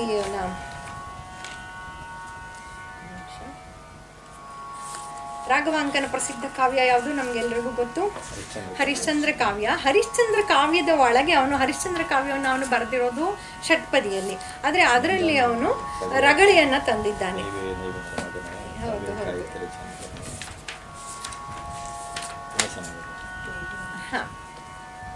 ನೋಡಿ, ನಮ್ಮಲ್ಲಿ ಛಂದಸ್ಸನ್ನು ಸುಮ್ಮನೆ ಬಳಸಲಿಲ್ಲ. ಅದು ಯಾವುದೋ ಒಂದು ಭಾವಕ್ಕೆ ಎಷ್ಟು ಬೇಕೋ ಮತ್ತು ಎಷ್ಟು ವಿಚಾರವನ್ನು ಹೇಳಲಿಕ್ಕಿದೆ ಅದನ್ನು ನೋಡಿಕೊಂಡು ಛಂದಸ್ಸನ್ನು ಬಳಸಿದ್ದಾರೆ. ನಾವು ಸುಮ್ಮನೆ ಹಿಂದಿತ್ತು ಇವರು ಹಾಕ್ಕೊಂಡ್ರು ಅಂತ ಅಲ್ಲ. ಒಂದು ವಿಸ್ತಾರವಾದ ವಿಚಾರವನ್ನು ಒಂದು ಸರಿ ಹೇಳಬೇಕು, ಅದನ್ನು 2 ಪದ್ಯ ಮಾಡೋದಕ್ಕೆ ಆಗೋದಿಲ್ಲ. ಆಗ ಅವರು ದೊಡ್ಡ ದೊಡ್ಡ ವೃತ್ತಗಳನ್ನು ಬಳಸ್ಕೊಳ್ತಾರೆ. ಅಥವಾ ಷಟ್ಪದಿ 6 ಸಾಲಿರುತ್ತೆ, ಅದನ್ನು ಬಳಸ್ಕೊಳ್ತಾರೆ. ಅಲ್ಲೆಲ್ಲ ಏನೋ ಒಂದು ಬೈಬೇಕು ಅಥವಾ ಏನೋ ಒಂದು ದುಃಖ, ಒಂದು ವಾಕ್ಯ ಕೆಲವು ವಾಕ್ಯಗಳಲ್ಲಿ ಮುಗಿಬೇಕು ಅಂತ ಕಡೆ ತ್ರಿಪದಿಯೋ ಮತ್ತೊಂದು ಆ ಥರ ಸಣ್ಣ ಸಣ್ಣ ಛಂದಸ್ಸನ್ನು ಬಳಸಿದ್ದಾರೆ. ಸುಮ್ಮನೆ ಛಂದಸ್ಸು ಇತ್ತು ಬಳಸಿದ್ದಾರೆ ಅಂತ ಅಲ್ಲ, ಭಾವಕ್ಕೆ ತಕ್ಕಂತೆ ಛಂದಸ್ಸು ಹುಟ್ಕೊಂಡಿರುವಂಥದ್ದು. ಇಲ್ಲಿ ಹಾಗೆ ಷಟ್ಪದಿ ಕಾವ್ಯದಲ್ಲಿ ಅವನು ರಗಳಿಯನ್ನು ತರ್ತಾನೆ ನೋಡಿ. ಅಲ್ಲಿ ಅವಳು ಇವಳು ಚಂದ್ರಮತಿ ಮಗನನ್ನ ಕಳ್ಕೊಂಡು ದುಃಖ ಪಡ್ತಿದ್ದಾಳೆ. ಆಗ ಯಾವುದೋ ಒಂದು ವೃತ್ತವನ್ನೋ ಇನ್ನೇನೋ ಬರೆಯಕ್ಕಾಗಲ್ಲ. ದುಃಖದಲ್ಲಿ ನಮಗೆ ಉದ್ದುದ್ದ ವಾಕ್ಯಗಳು ಬರಲ್ಲ ಅಲ್ವಾ, ಸಣ್ಣ ಸಣ್ಣ ಮಾತುಗಳೇ ನಾವು ದುಃಖದಲ್ಲಿ ತಂದುಕೊಳ್ಳುವಂಥದ್ದು. ಮತ್ತೆ ಏನು ಅದಕ್ಕೊಂದು ರಸ ಬೇಕಾಗಿಲ್ಲ, ಶೋಕವೇ ರಸ ಅಷ್ಟೇ. ಆವಾಗ ನೋಡಿ, ಏವೆ ನೇವಲೆ ಮಗನೇ ಹಾವು ಹಿಡಿಯೇ ಹಾ ಎಂದೊರಲಿದೆಯಾ, ಸಾವಾಗ ಅವ್ವ ಎಂದಳಲಿದೆಯಾ, ಹಾಡುವ ಬಾಯೊಳು ಮಣ್ಣನ್ನು ಹೊಯ್ದೆ, ನೋಡುವ ಕಣ್ಣೋಳು ಸುಣ್ಣವ ಹೊಯ್ದೆ, ಕರುಣಿಸಿ ಕಾಯೇ ಗೌರಿ ರಮಣ, ನರಕಿಯ ನೋಡೆಲೆಯ ಗಜಾರಮಣ. ಅಂದರೆ ಆ ದುಃಖ, ಅದಕ್ಕೆ ಇದನ್ನ ಒಂದು ಷಟ್ಪದಿಯಲ್ಲೋ ವೃತ್ತದಲ್ಲೋ ಬರೆದ್ರೆ ಈ ಭಾವ ಬರೋಕ್ಕೆ ಸಾಧ್ಯವೇ ಇರ್ತಿರ್ಲಿಲ್ವೇನೋ. ಅದಕ್ಕೆ ಎಷ್ಟು ಚೆನ್ನಾಗಿ ರಗಳಿಯನ್ನು ತಂದು ಆ ದುಃಖವನ್ನು ಅವನು ವರ್ಣಿಸಿರುವಂಥದ್ದು. ಹೀಗೆ ಒಂದು ಕಾವ್ಯದಲ್ಲಿ ಛಂದಸ್ಸನ್ನು ನಮ್ಮ ಕವಿಗಳು ಬಹಳ ಎಚ್ಚರಿಕೆಯಿಂದ ಬಳಸಿದ್ದಾರೆ ಅನ್ನುವಂಥದ್ದು ನೋಡಬೇಕು. ಇನ್ನು ನಾನು ಷಟ್ಪದಿಗೆ ಹೋಗ್ತೇನೆ. ಷಟ್ಪದಿ ಬಹಳ ಒಂದು ನಮಗೆಲ್ಲ ಖುಷಿ ಕೊಡುವಂಥ ಛಂದಸ್ಸು. ಮೊಟ್ಟ ಮೊದಲಿಗೆ ಈ ಷಟ್ಪದಿ ಅಂಶ ಛಂದಸ್ಸಿನಲ್ಲಿತ್ತು ಅನ್ನುವಂಥದ್ದು. ಅಂಶ ಛಂದಸ್ಸು ಅಂದರೆ ನಾನು ಹೇಳಿದ್ನಲ್ಲ ಈಗಾಗಲೇ, ಕಡಿಮೆ ಸಾಲುಗಳಿದ್ರು ಅದನ್ನು ಹೇಳ್ಕೊಳ್ಳುವಂಥದ್ದು, ಜಾಸ್ತಿ ಇದ್ದರೆ ಕಡಿಮೆ ಮಾಡಿಕೊಳ್ಳುವಂಥದ್ದು. ಹೀಗೆ ಮೊಟ್ಟ ಮೊದಲಿಗೆ ನಮಗೆ ಶಾಂತಿನಾಥನ ಸುಕುಮಾರ ಚರಿತೆಯಲ್ಲೇ ಷಟ್ಪದಿ ಸಿಗೋದು. ನಾವೆಲ್ಲ ಅಂದ್ಕೊಳ್ಳೋದು ಷಟ್ಪದಿ ಅಂದ ಕೂಡಲೇ ರಾಘವಾಂಕನ ಷಟ್ಪದಿ ಬ್ರಹ್ಮ ಅಂತ ನೆನಪಿಸ್ಕೊಳ್ತೀವಿ. ಆದರೆ ಮೊಟ್ಟ ಮೊದಲ ಷಟ್ಪದಿ ಸಿಕ್ಕಿರೋದು ನಮಗೆ ಇಲ್ಲಿ. ಅವನು ಬರೆಯೋದು, ಅದು ಪರಮಾಸ್ಪದ ಮಧು ಪುಣ್ಯ ಸಂಪದ ಮಧು ಮಹಾಭ್ಯುದಯ ವಿಲಾಸ ವಾಸಂ, ಅದು ದ್ವಯ ಮಧು ಸೇವ್ಯ ಅದು ಮಧು ಅದು ಅಂತ ಆಗ್ತಾ ಹೋಗುತ್ತದು. ಪುಣ್ಯ ಸಂಪದಂ ಅದು ಮಹಾಭ್ಯುದಯ ವಿಲಾಸ ವಾಸಂ, ಅದು ದ್ವಯ ಮದ ಸೇವ್ಯಂ ಅದು ಸೌಮ್ಯ. ಹೀಗೆ ಸೌಮ್ಯ ಮಧು ರಮ್ಯ ಮಧು ಸುಖಾಧಾರ ಸಂಸಾರ ಸಾರಂ ಅಂತ ಹೇಳಿ ಕೊನೆಯಲ್ಲಿ ಸುಕುಮಾರನಿಗೆ ಇಂದ್ರ ಪದವಿ ಸಿಗುತ್ತೆ. ಶಾಂತಿನಾಥ ಆಗಿದ್ದಾನೆ ಅವನು. ಆ ಸಮಯದಲ್ಲಿ ಇದು ಇಂದ್ರ ಪದವಿಯನ್ನು ಕುರಿತು ಅವನು ಬರ್ತಿರೋದು. ಇದು ನಮ್ಮಲ್ಲಿ ಸಿಕ್ಕ ಮೊದಲ ಷಟ್ಪದಿ ಅಂತ ಹೇಳಿದೆ. ಇದು ಷಟ್ಪದಿ ಈಗ ನಾವು ನೋಡ್ತಾ ಇರುವಂಥ ಷಟ್ಪದಿಗಳಿಗಿಂತ ಭಿನ್ನವಾಗಿದೆ ಅಂತ ಹೇಳಿ ಇದನ್ನು ನಮ್ಮ ವಿದ್ವಾಂಸರು ಷಟ್ಪದ ಅಂತ ಗುರುತಿಸಿದ್ದಾರೆ. ಯಾಕೆಂದರೆ ಆ ಭಿನ್ನತೆಯನ್ನು ನಾವು ನೆನಪಿಟ್ಕೊಳ್ಳೋದಕ್ಕೆ ಆ ನಂತರದ್ದೆಲ್ಲ ಷಟ್ಪದಿ, ಇದು ಷಟ್ಪದ ಅಂತ ಅದನ್ನು ಗುರುತಿಸಿರುವಂಥದ್ದು. ಹಾಗೆ ಪೂರ್ವ ಶಾಸನಗಳನ್ನು ನಮ್ಮಲ್ಲಿ ಷಟ್ಪದಗಳು ಸಿಕ್ಕಿದೆ ಅನ್ನುವಂಥದ್ದು. ಹೌದು, ಅದು ಸಿಕ್ಕಿದೆ. ಹೌದಾ? ಸೋಲಾಪುರದ ಶಾಸನ ನಾನು ಕಳಿಸ್ತೀನಿ. 12ನೇ ಶತಮಾನದಲ್ಲಿ ವಿವಾಹ ಪುರಾಣವನ್ನು ಹೇಳ್ತಾ ಇದೆ. ಹಾಗೆ ಶಾಂತಿನಾಥನ ವಿಷಯ ಬಂದಾಗ್ರಿಂದ ಹೇಳ್ತಿದ್ದೀನಿ. ಅವನು ಕೂಡ ಅಷ್ಟೇ, ಈಗಾಗಲೇ ಹೇಳಿದೆ ನಾನು, ಬೇಕಾದಷ್ಟು ಅವನು ಛಂದಸ್ಸುಗಳನ್ನು ಬಳಸಿರೋದು ನೋಡಿ. ಅವನು ಬಳಸಿರುವಂಥದ್ದು ವೃತ್ತ, ಕಂದ, ತ್ರಿಪದಿ, ರಗಳೆ, ಷಟ್ಪದಿ, ಇದರ ಜೊತೆಗೆ ಪಿರಿಯಕ್ಕರಗಳನ್ನು ತುಂಬ ಬಳಸಿದ್ದಾನೆ ಅವನು. ಸರ್ ಹೇಳಿದ್ರು ಆ ಪಿರಿಯಕ್ಕ ಅದರಲ್ಲಿ ಇದು ದೇಶಿ ಛಂದಸ್ಸು. 5 ಥರ ಅಕ್ಕರಗಳನ್ನು ಬಳಸ್ತಾರೆ. ಪಿರಿಯಕ್ಕರ, ದೊರೆಯಕ್ಕರ, ನಡುವಣಕ್ಕರ, ಎಡೆಯಕ್ಕರ, ಕಿರಿಯಕ್ಕರ. ಇದೆಲ್ಲ ಎಷ್ಟು ಶ್ರೀಮಂತಿಕೆ ಇತ್ತು ನಮ್ಮ ಛಂದಸ್ಸು ಅನ್ನೋದಕ್ಕೆ ನಾನು ಮತ್ತೆ ಮತ್ತೆ ಹೇಳ್ತಾ ಇರುವಂಥದ್ದು. ಎಷ್ಟು ತರ ಛಂದಸ್ಸುಗಳನ್ನು ಇವರು ನೆನಪಿಟ್ಕೊಂಡಿದ್ರು ಅಂತ ಹೇಳುವ ಹಾಗೆ. ಹೌದು, ಎಷ್ಟು ಚೆನ್ನಾಗಿದೆ. ಆಮೇಲೆ ನಡುವಣಕ್ಕರ ಮಧ್ಯದೊಳೊಬ್ಳು ಹಾಗೆ ಎಲ್ಲಾದ್ರೂ ಆತರ. ಮತ್ತೆ ಇವೆಲ್ಲ ಅಂಶಗಣದಲ್ಲಿದ್ದು ಬಹುತೇಕ ಈ ಬ್ರಹ್ಮಗಣ, ರುದ್ರಗಣ, ವಿಷ್ಣುಗಣದಿಂದ ಗುರುತಿಸುವಂಥವು ಇವುಗಳು ಆಗಿದೆ. ಇನ್ನು ಆ ನಂತರ ಇದು ಮಾತ್ರಾ ಷಟ್ಪದಿಯಲ್ಲೇ ಹೆಚ್ಚು ನಮ್ಮ ಷಟ್ಪದಿಗಳು ಆಗಿದ್ದನ್ನು ನಾವು ನೋಡ್ತಾ ಹೋಗ್ತೇವೆ. ಅದರಲ್ಲೂ ವಿಶೇಷವಾಗಿ ಭಾಮಿನಿ ಷಟ್ಪದಿ, ವಾರ್ಧಕ ಷಟ್ಪದಿ ನಮ್ಮ ಇಡೀ ಕನ್ನಡ ಸಾಹಿತ್ಯವನ್ನು ಒಂದು ರೀತಿ ಆಳ್ಬಿಟ್ಟಿದೆ ಅಂತ ಹೇಳ್ಬೋದು. ವೃತ್ತ ಚಂಪು ಕಾವ್ಯಗಳನ್ನು ಬಿಟ್ಟರೆ ಒಂದು ರೀತಿ ಷಟ್ಪದಿ ಕಾವ್ಯಗಳೇ ಮೇಲುಗೈ ಸಾಧಿಸಿರುವಂಥದ್ದು. ಕುಮಾರವ್ಯಾಸ, ಕುಮಾರ ವಾಲ್ಮೀಕಿ, ಚಾಟು ವಿಠಲನಾಥ, ತಿಮ್ಮಣ್ಣ, ಚಾಮರಸ, ಹೀಗೆ ಬೇಕಾದಷ್ಟು ಜನ ಕವಿಗಳು, ಕನಕದಾಸರು ಕೂಡ, ಕನಕದಾಸರು ಅವರ ಕಾವ್ಯಗಳನ್ನು ಭಾಮಿನಿ ಷಟ್ಪದಿಯಲ್ಲಿ ಬರೆದಿದ್ದಾರೆ. ಹೀಗೆ ಸಾಕಷ್ಟು ಕವಿಗಳು ಭಾಮಿನಿ ಷಟ್ಪದಿಯಲ್ಲಿ ಬರೆದಿದ್ದಾರೆ. ಭಾಮಿನಿ ಷಟ್ಪದಿಯ ಲಯ 3-4 ಮಾತ್ರಾಗಣ. ಇದು ನಮ್ಮ ಸಂಗೀತದಲ್ಲೂ ಬಹಳ ಹೇರಳವಾಗಿ ಬಳಕೆ ಆಗಿರೋದು. ಉದಾಹರಣೆಗೆ ನಿಮಗೆ ತುಂಬ ಜನಕ್ಕೆ ಗೊತ್ತಿರುವ ಹಾಗೆ ಪುರಂದರದಾಸರ ಕೆರೆಯ ನೀರನ್ನು ಕೆರೆಗೆ ಚೆಲ್ಲಿ ನೋಡಿ, ತಕ್ಕಿಟ್ಟ ತಕ್ಕದ್ದಿಮ್ಮಿ, ತಕ್ಕಿಟ್ಟ ತಕ್ಕದ್ದಿಮ್ಮಿ ಅಲ್ವಾ. ಕೆರೆಯ ನೀರನ್ನು ಕೆರೆಗೆ ಚೆಲ್ಲಿ ವರವ ಪಡೆದವರಂತೆ ಕಾಣಿರೋ. ಇದನ್ನೇ ಶ್ರೀವನಿತೆಯರ ಸನವಿಮಲರ ಜೀವ ಪೀಠನ ಪಿತನೆ ಜಗಕತಿ ಪಾವನನೆ ಸನಕಾದಿ ಸಜ್ಜನ ನಿಕರ, ಹಾಗೆ ಆ ಥರ ಅದಲ್ವಾ. ಹಾಗೆ ಅಂತೂ 3-4 ಮಾತ್ರಗಣ. ನಮ್ಮ ಸಂಗೀತದಲ್ಲೂ ಅದಕ್ಕೆ ತ್ರಿಪುಟ ತಾಳ ಅಂತ ಕೊಟ್ಟರು, ಇಲ್ಲ ಮಿಶ್ರ ಜಾತಿ ಚಾಪು ತಾಳ ಅಂತ ಕೊಟ್ಟರು, ಮಿಶ್ರ ಚಾಪು. ಇದು ಬಹುತೇಕ ನಮ್ಮ ಛಂದಸ್ಸಿನಲ್ಲಿ ಬಂದಿರುವಂಥದ್ದು. ಕುಮಾರವ್ಯಾಸನ್ ತಂದ ಮೇಲೆ ನಾನು ಪದ್ಯ ಹಾಡಲೇಬೇಕು. ಹಾಡ್ತೇನೆ, ಓದ್ಬಿಡ್ತೇನೆ ನೋಡಿ. ತಿಳಿಯ ಹೇಳುವೆ ಕೃಷ್ಣ ಕಥೆಯನು ಇಳೆಯ ಜಾಣರು ಮೆಚ್ಚುವಂತಿರೆ 3-4 ನೆಲೆಗೆ ಪಂಚಮ ಶ್ರುತಿಯ ನೊರೆವೆನು ಕೃಷ್ಣ ಮೆಚ್ಚಲಿ ಕೆ ಅನ್ನೋದು ಒಂದು ಗುರು ನಿಲ್ಲುವಂಥದ್ದು. ಈ ಥರ ಯಾಕೆ ಇಲ್ಲಿ ಕೊನೆಯಲ್ಲಿ ನಿಲ್ಲಿಸಿದ್ರು ಅಂದರೆ ಬಹುತೇಕ ಇದ್ರಲ್ಲಿ ನಾವು ಇದನ್ನೇ ಯತಿ ಅಂತ ಅಂದ್ಕೊಳ್ಬೋದು. ಏನಿಲ್ಲ, ಯತಿ ಎಂಬುದು ಉಸಿರ್ದಾಣ ಅಂತ ನಮ್ಮ ಕವಿರಾಜ ಮಾರ್ಗಕಾರ ಹೇಳಿರೋದ್ರಿಂದ ನಮಗೆ ಸಾಹಿತ್ಯಕ್ಕೆ ತೊಂದರೆಯಾಗದ ಹಾಗೆ, ಅದರ ಅರ್ಥಕ್ಕೆ ತೊಂದರೆಯಾಗದ ಹಾಗೆ ನಾವು ಎಲ್ಲಿ ಉಸಿರಿಕೊಳ್ತೀವೋ ಅದೇ ಯತಿ, ಅದರಿಂದ ಅದು ಯತಿರ್ದಾಣ ಅಂತ ಇಟ್ಕೊಳ್ಳೋಣ. ಸೊ ತಿಳಿಯ ಇಲ್ಲೊಂದು ನಾನು ಇನ್ನೂ ವಿಷಯ ಹೇಳಬೇಕು. ಇದನ್ನು ಹಾಡುವಾಗ ತಿಳಿಯ ಹೇಳುವೆ ಕೃಷ್ಣ ಕಥೆಯನ್ನು ಇಳೆಯ ಕೆಲವು ಕಡೆ ಪದಗಳು ಸರಿಯಾಗಿ ಸಿಗುತ್ತೆ, ಇಲ್ಲ ಕೆಲವು ಕಡೆ ಅಲ್ಲಿ ಇಲ್ಲಿ ಆಗುತ್ತೆ. ಇತ್ತೀಚೆಗೆ ನಾವು ಗಮಕ ಹಾಡುವಾಗ ಈ ಛಂದಸ್ಸನ್ನು ಬಳಸ್ತಾ ಇಲ್ಲ. ನಾವು ಅಲ್ಲಿಯ ವಾಕ್ಯಗಳನ್ನು ಜನರಿಗೆ ಮುಟ್ಟಿಸೋದಕ್ಕೆ ಅಲ್ಲಿಯ ಒಟ್ಟು ಪದ ಒಂದು ವಾಕ್ಯವನ್ನು ಗ್ರಹಿಸಿ ಹಾಡ್ತಾ ಇದ್ದೀವಿ. ಇವತ್ತಿನ ಗಮಕದ ಲಕ್ಷಣವೇ ಹಾಗಾಗಿದೆ. ಹಾಗಾಗಿ ತಿಳಿಯ ಹೇಳುವೆ ಕೃಷ್ಣ ಕಥೆಯನು ಇಳೆಯ ಜಾಣರು ಮೆಚ್ಚುವಂತಿರೆ ನೆಲೆಗೆ ಪಂಚಮ ಶ್ರುತಿಯ ನೊರೆವೆನು ಕೃಷ್ಣ ಮೆಚ್ಚಲಿಕೆ. ಹೀಗೆ ನಿಲ್ಲಿಸ್ಕೊಳ್ತೀವಿ. ಹಲವು ಜನ್ಮದ ಪಾಪರಾಶಿಯ ತೊಳೆವ ಜಲವಿದು ಶ್ರೀಮದಾಗಮ ಕುಲಕ್ಕೆ ನಾಯಕ ಭಾರತ ಕೃತಿ ಪಂಚಮ ಶ್ರುತಿಯ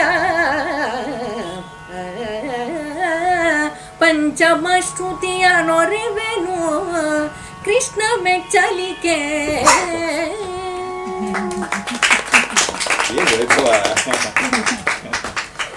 ಮೊಟ್ಟ ಮೊದಲಿಗೆ ಕನ್ನಡ ಸಾಹಿತ್ಯದಲ್ಲಿ ನಾವು ನೋಡುವಂಥ ಮಹಾಭಾರತ ಕಥೆ ಪಂಪ ಭಾರತ ಅಲ್ವಾ. ಆಮೇಲೆ ರನ್ನ ಎಲ್ಲ ಅಲ್ಲಿ ಅವನ ಉದ್ದೇಶವೇ ಅರಿಕೇಸರಿಯನ್ನು ಮುಖ್ಯವಾಗಿ ಇಟ್ಟುಕೊಂಡು ಮತ್ತು ಲೌಕಿಕ ಕಾವ್ಯ ಅಂತ ಹೇಳಿ ಬರೆದಿರುವಂಥದ್ದು.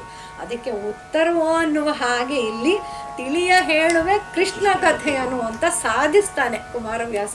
ಯಾಕೆ ನಾನು ಭಾರತವನ್ನು ಬರಿತಾ ಇದ್ದೀನಿ ಅಂತ ಹೇಳಿ ತಿಳಿಯ ಹೇಳುವೆ ಕೃಷ್ಣ ಕಥೆಯನು ಅಂತ ಹೇಳಿ ಕೊನೆಗೆ ಯಾಕೆ ಹೇಳ್ತಾ ಇದ್ದೀನಿ, ಕೃಷ್ಣ ಮೆಚ್ಚಲಿಕೆ, ಕೃಷ್ಣನ್ ಮೆಚ್ಚಿಸ್ಬೇಕು, ಅದಕ್ಕೆ ನಾನು ಕೃಷ್ಣನ ಕಥೆಯನ್ನು ಹೇಳ್ತಾ ಇದ್ದೀನಿ ಅನ್ನುವಂಥದ್ದು. ಈ ಭಾಮಿನಿ ಷಟ್ಪದಿ ಆಧುನಿಕ ಛಂದಸ್ಸಿನಲ್ಲಿ ಮತ್ತೆ ಮತ್ತೆ ಪ್ರಯೋಗವಾಯಿತು. ಆಧುನಿಕ ಛಂದಸ್ಸಿಗೆ ಬಂದ ಕೂಡಲೇ ನಾವು ಹಳೆಗನ್ನಡದ ಛಂದಸ್ಸು ಅಂತ ಬಿಡುವ ಹಾಗಿಲ್ಲ. ಅದನ್ನೇ ಹೊಸ ಹೊಸ ರೂಪದಲ್ಲಿ ತುಂಬ ಚೆನ್ನಾಗಿ ನಮ್ಮ ಕವಿಗಳು ತಂದರು. ಹೇಳ್ತಾ ಹೋದರೆ ಬೇಕಾದಷ್ಟು ಹೇಳ್ಬೋದು. ಒಂದೆರಡು ಅದನ್ನು ನಾನು ಹೇಳ್ತೇನೆ ನೋಡಿ. ಈಗ ಭಾಮಿನಿ ಷಟ್ಪದಿ ನಾನೇನು ಹೇಳಿದೆ, ತಕ್ಕಿಟ್ಟ ತಕ್ಕ ಧಿಮ್ಮಿ, ತಕ್ಕಿಟ್ಟ ತಕ್ಕ ಧಿಮ್ಮಿ ಅಲ್ವಾ, 3 4 ಅಲ್ವಾ, ಅಲ್ಲಿಗೆ 3 1 1 2 1 2 3 1 2 1 2. ದೋಣಿ ಸಾಗಲಿ ಮುಂದೆ ಹೋಗಲಿ ದೂರ ತೀರವ ಸೇರಲಿ, ಹೀಗೆ ಅದು 3 2 2 ಎಷ್ಟು ಚೆನ್ನಾಗಿ ಹೋಗುತ್ತೆ. ಬೀಸು ಗಾಳಿಗೆ ಬೀಳು ತೇಲುತ್ತ ತೆರೆಯ ಮೇಗಡೆ ಹಾರಲಿ, ಇದಿಟ್ಕೊಂಡು ಆ ಮುಂದಿನ ಆಹಾ ಹಾಹಾನು ಅದೇ ಲೈಫ್ ಹೋಗ್ತಾ ಹೋಗುತ್ತೆ. ಆಹಾ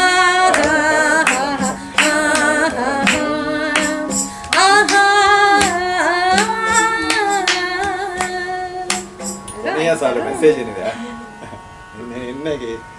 ಎಂದು ಇಂದಿಗೆ ಇರಲಿ ನಾಳೆ ಅಲ್ಲಿ ಅಷ್ಟನ್ನು ಅದೇ 3 4 ಮಾತ್ರಗಳನ್ನ ಇಟ್ಕೊಂಡಿರೋದು. ಇನ್ನೊಂದು ಬಹಳ ಸುಂದರ ಕಾವ್ಯ ನಮ್ಮ ಗೋಪಾಲಕೃಷ್ಣ ಅಡಿಗರದ್ದು. ಇದು ಬೇಡ, ಸುಮ್ಮನೆ ನನಗೆ ಬಂದಿದ್ದ ಶ್ರುತಿಲಿ ಹಾಕಿರ್ತೇನೆ. ಎಲ್ಲ ಹಾಡು ಅಷ್ಟೊತ್ತಿಗೆ ಸಿಗಲ್ಲ.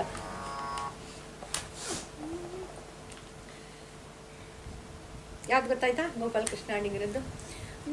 ಯಾವ ಮೋಹನ ಮುರಳಿ ಕರೆಯಿತು ದೂರ ತೀರಕ್ಕೆ ನಿನ್ನನು. ನೋಡಿ, ಇದೆಲ್ಲ ಕೊನೆಯ ಅಕ್ಷರ ನಮ್ಮ ತಾಳಕ್ಕೆ ಎಷ್ಟು ಬೇಕೋ ಹಾಗೆ ಬಳಸ್ಕೊಳ್ತೀವಿ. ಯಾವ ಬೃಂದಾವನವು ಸೆಳೆಯಿತು ನಿನ್ನ ಮಣ್ಣಿನ ಕಣ್ಣನು, ಯಾವ ಮೋಹನ ಮುರಳಿ ಕರೆಯಿತು ದೂರ ತೀರಕ್ಕೆ ನಿನ್ನನು. ಹಾಗೆ ಈ ಚೌಪದಿಯನ್ನ ನಮ್ಮ ವಿಶೇಷವಾಗಿ DVG ಅವರು ಇದು ಮಾಡಲ್ಲ, ಅದನ್ನ ಹಾಡ್ಲಿಕ್ಕೆ ಸಾಧ್ಯ ಉಂಟಾ? ಚೌಪದಿ ಪ್ರಯೋಗ ನಮ್ಮಲ್ಲಿ, ಯಾಕಂದ್ರೆ ಅಲ್ಲಿ ಸಹ ಇದಿದೆ. ಚೌಪದಿ ತುಂಬಾ ಸುಲಭ ಸರ್. ಆಕ್ಚುಲಿ ಚೌಪದಿ 1 2 3 4 ಗಣಕ್ಕೆ ಹೊಟ್ಟೋಗುತ್ತೆ. ಕರ್ನಾಟಕದಲ್ಲಿ ಹಾಡುವ ಇವರು ವಿದ್ವಾಂಸರು ಅಷ್ಟಾಗಿ ಅದನ್ನ ಯಾಕೋ ಪ್ರಯೋಗ ಮಾಡ್ತಾ ಇಲ್ವಾ ಅಂತ ಅನ್ಸ್ತಾ ಇದೆ. ಅದು ಏನಾಗಿದೆ ಸರ್, ಇವತ್ತಿನ ಬಹುತೇಕ ಫಿಲ್ಮ್ ಹಾಡೋ ಮತ್ತೊಂದು ಎಲ್ಲ ಚೌಪದಿ ಅಂದ್ರೆ ನಮ್ಮ ಏಕತಾಳ ಅಥವಾ ಆದಿತಾಳಕ್ಕೆ ಕುತ್ಕೊಂಡ್ಬಿಡುತ್ತೆ. ಅದು ತುಂಬಾ ಕಾಮನ್ ಅಂತ ನಾನು ಅಂದ್ಕೊಂಡಿದ್ದೀನಿ. ವಿಶೇಷವಾಗಿ ಅದರ ಪದ್ಯ ಇದ್ರೆ ನಾನು ಎಲ್ಲವೂ ಚೌಪದಿ ಇಲ್ಲೇ ಎಲ್ಲ ಯಾಕಂದ್ರೆ ಪ್ರಾಸಯುಕ್ತವಾದ್ರಿಂದ ಎಲ್ಲ ಇದಕ್ಕೂ ಅದು ಸುಲಭವಾಗಿ ಸಿಕ್ಕಿಬಿಡುತ್ತೆ ಸರ್, ಮಾಡುತ್ತೆ, ಸುಲಭವಾಗಿ ಸಿಗುತ್ತೆ. ಯಾವ್ದಾದ್ರು ಪದ್ಯ ಇದ್ರೆ ನಾನು ಅದನ್ನ ಹಾಡ್ತಾ ಇದ್ದೆ. ಇನ್ನು ಮುಂದಕ್ಕೆ ವಾರ್ಧಕ ಷಟ್ಪದಿಗೆ ಹೋಗೋಣ. ಬಹಳ ಪ್ರಸಿದ್ಧವಾದ ಭಾಮಿನಿ ಷಟ್ಪದಿಯನ್ನು ಬಿಟ್ಟರೆ ಮತ್ತೊಂದು ವಾರ್ಧಕ ಷಟ್ಪದಿ.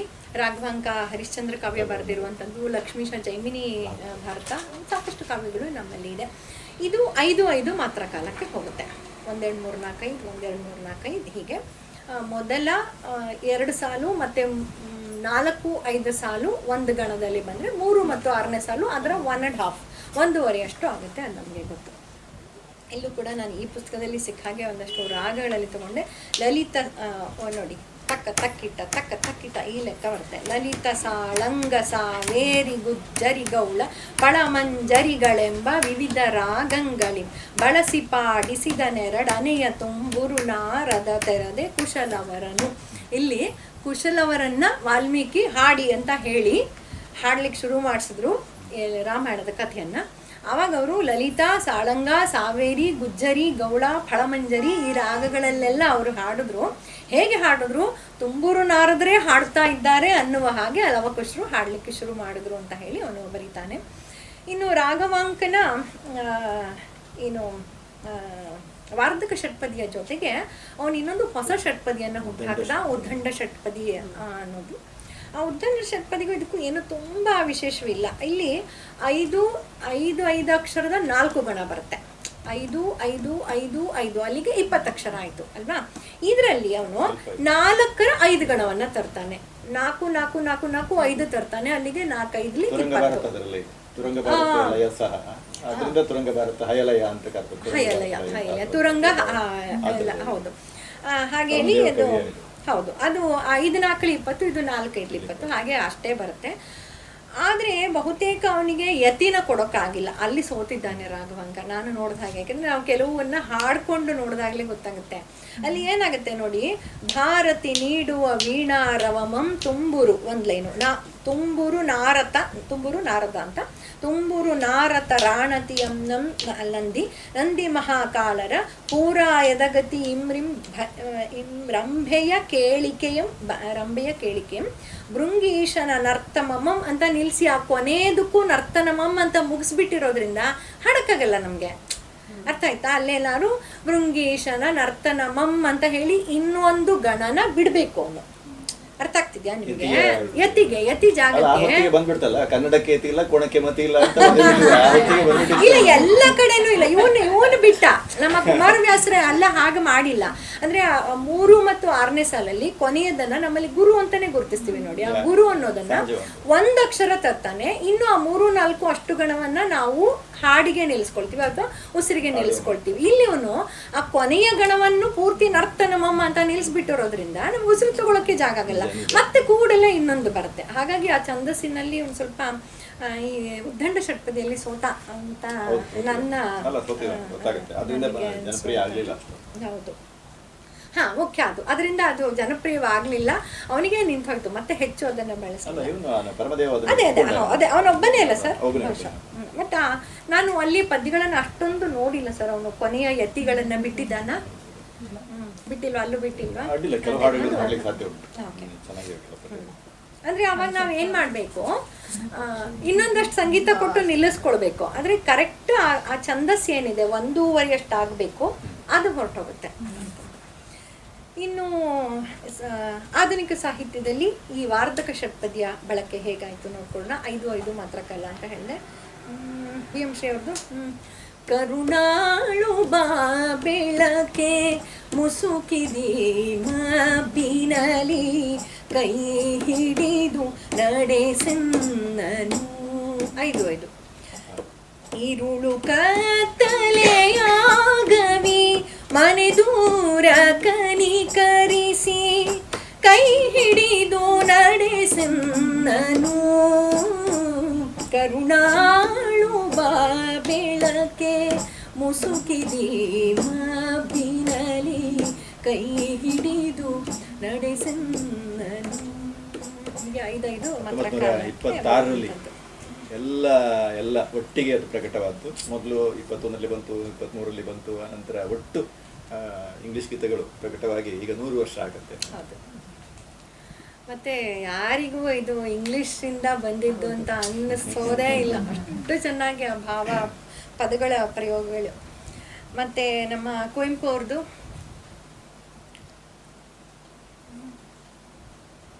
ಬಾಗಿಲೊಳು ಕೈ ಮುಗಿದು ರಾಗ ಯಾವ್ದು?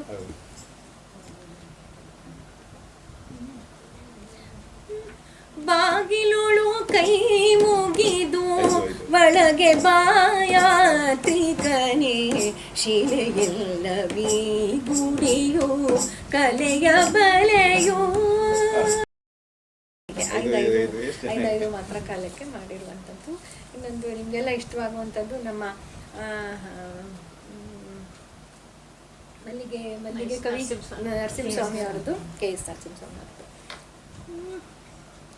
ತೌರ ಸುಖದೊಳಗಿನ್ನ ಮರೆತಿಹಳು ಎನ್ನದಿರಿ ನಿಮ್ಮ ಪ್ರೇಮವ ನೀವೇ ಒರೆಯಲಿಟ್ಟು ನಿಮ್ಮ ನೆನಪೇ ನನ್ನ ಹಿಂಡುವುದೋ ಹಗಲಿನಲಿ ಇರುಳಿನಲಿ ಕಾಡುವುದು ನಿಮ್ಮ ಕನಸು. ದಾಂಪತ್ಯ ಗೀತೆಗಳಲ್ಲಿ ಎಷ್ಟು ಚೆನ್ನಾಗಿ ತಂದಿದ್ದಾರೆ ನಮ್ಮ KS ಅವರು.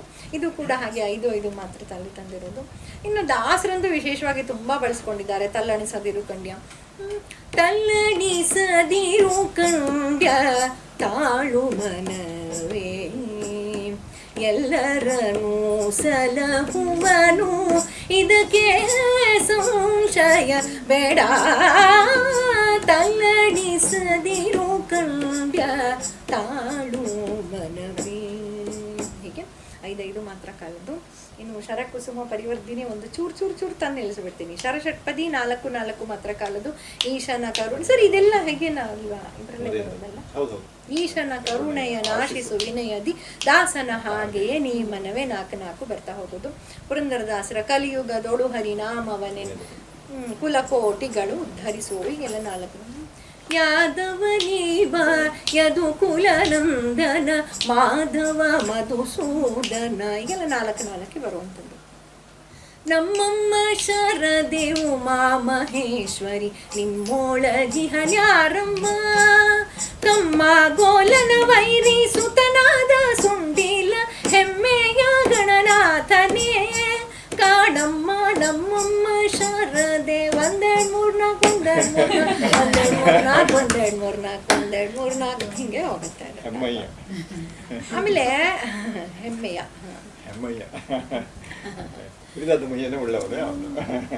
ಆಮೇಲೆ ತುಂಬಾ ಫಿಲ್ಮ್ ಹಾಡುಗಳಲ್ಲೂ ಬಳಸ್ಕೊಳ್ತಾರೆ. ಏನೇನೋ ಅವ್ರು ಮಾಡಿಬಿಡ್ತಾರೆ. ಅಂಶ ಛಂದಸ್ಸು ಫಿಲಮ್ನಲ್ಲಂತೂ ಹೆಚ್ಚು ಅಂಶ ಛಂದಸ್ಸು ಇರುತ್ತೆ. ಹೇಗೆ ನಗುವ ನಯನ ಮಧುರ ಮೌನ ಮಿಡಿವ ಹೃದಯ ಎಲ್ಲವ ನೋಡಿ 4 ಆ ಥರನೇ ಬಂದಿರುವಂಥದ್ದು. ಇನ್ನು ಆರಂಭದಲ್ಲೇ ಭೋಗ ಷಟ್ಪದಿಗೆ ಸರ್ ಹೇಳಿದ್ರಲ್ಲ, ತಿರುಕ ನೋರ್ವ ನೂರ ಮುಂದೆ ಮುರುಕು ಧರ್ಮ ಶಾಲೆಯಲ್ಲಿ ಹೊರಗಿರುತ್ತಲೊಂದ ಕನಸ ಕಂಡ ನೆಂತಾನೆ ಹೀಗೆ ಅದು 3 ಮಾತ್ರಕ್ಕೆ ಬರುವಂಥದ್ದು. ಆಮೇಲೆ ಕನಕದಾಸರದ್ದು ಈಶ ನಿನ್ನ ಚರಣ ಭಜನೆ ಆಶೆಯಿಂದ ಮಾಡುವೆ ದೋಷ ನೋಡಿ ಗೊತ್ತಾಗತ್ತಲ್ಲಿ ದೋಷ ರಾಶಿಗಳನ್ನು ನಾಶ ಮಾಡೋ ಶ್ರೀಹರಿ ಹೀಗೆ 3 ಲಯಕ್ಕೆ ಹೋಗುವಂಥದ್ದು. ಈ ತ್ರಿಶ್ರ ನಡೆಯನ್ನೇ ಹಿಡಿದು ಬೇಂದ್ರೆ ಅವರು ನನ್ನ ಹರಣ ನಿನಗೆ ಶರಣ ಸಕಲ ಕಾರ್ಯ ಕಾರಣ ನಿನ್ನ ಮನನದಿಂದ ತನನ ಎನ್ನುತ್ತಿದೆ ತನು ಪಾವನ ಅಂತ ಮಾಡಿದ್ದಾರೆ.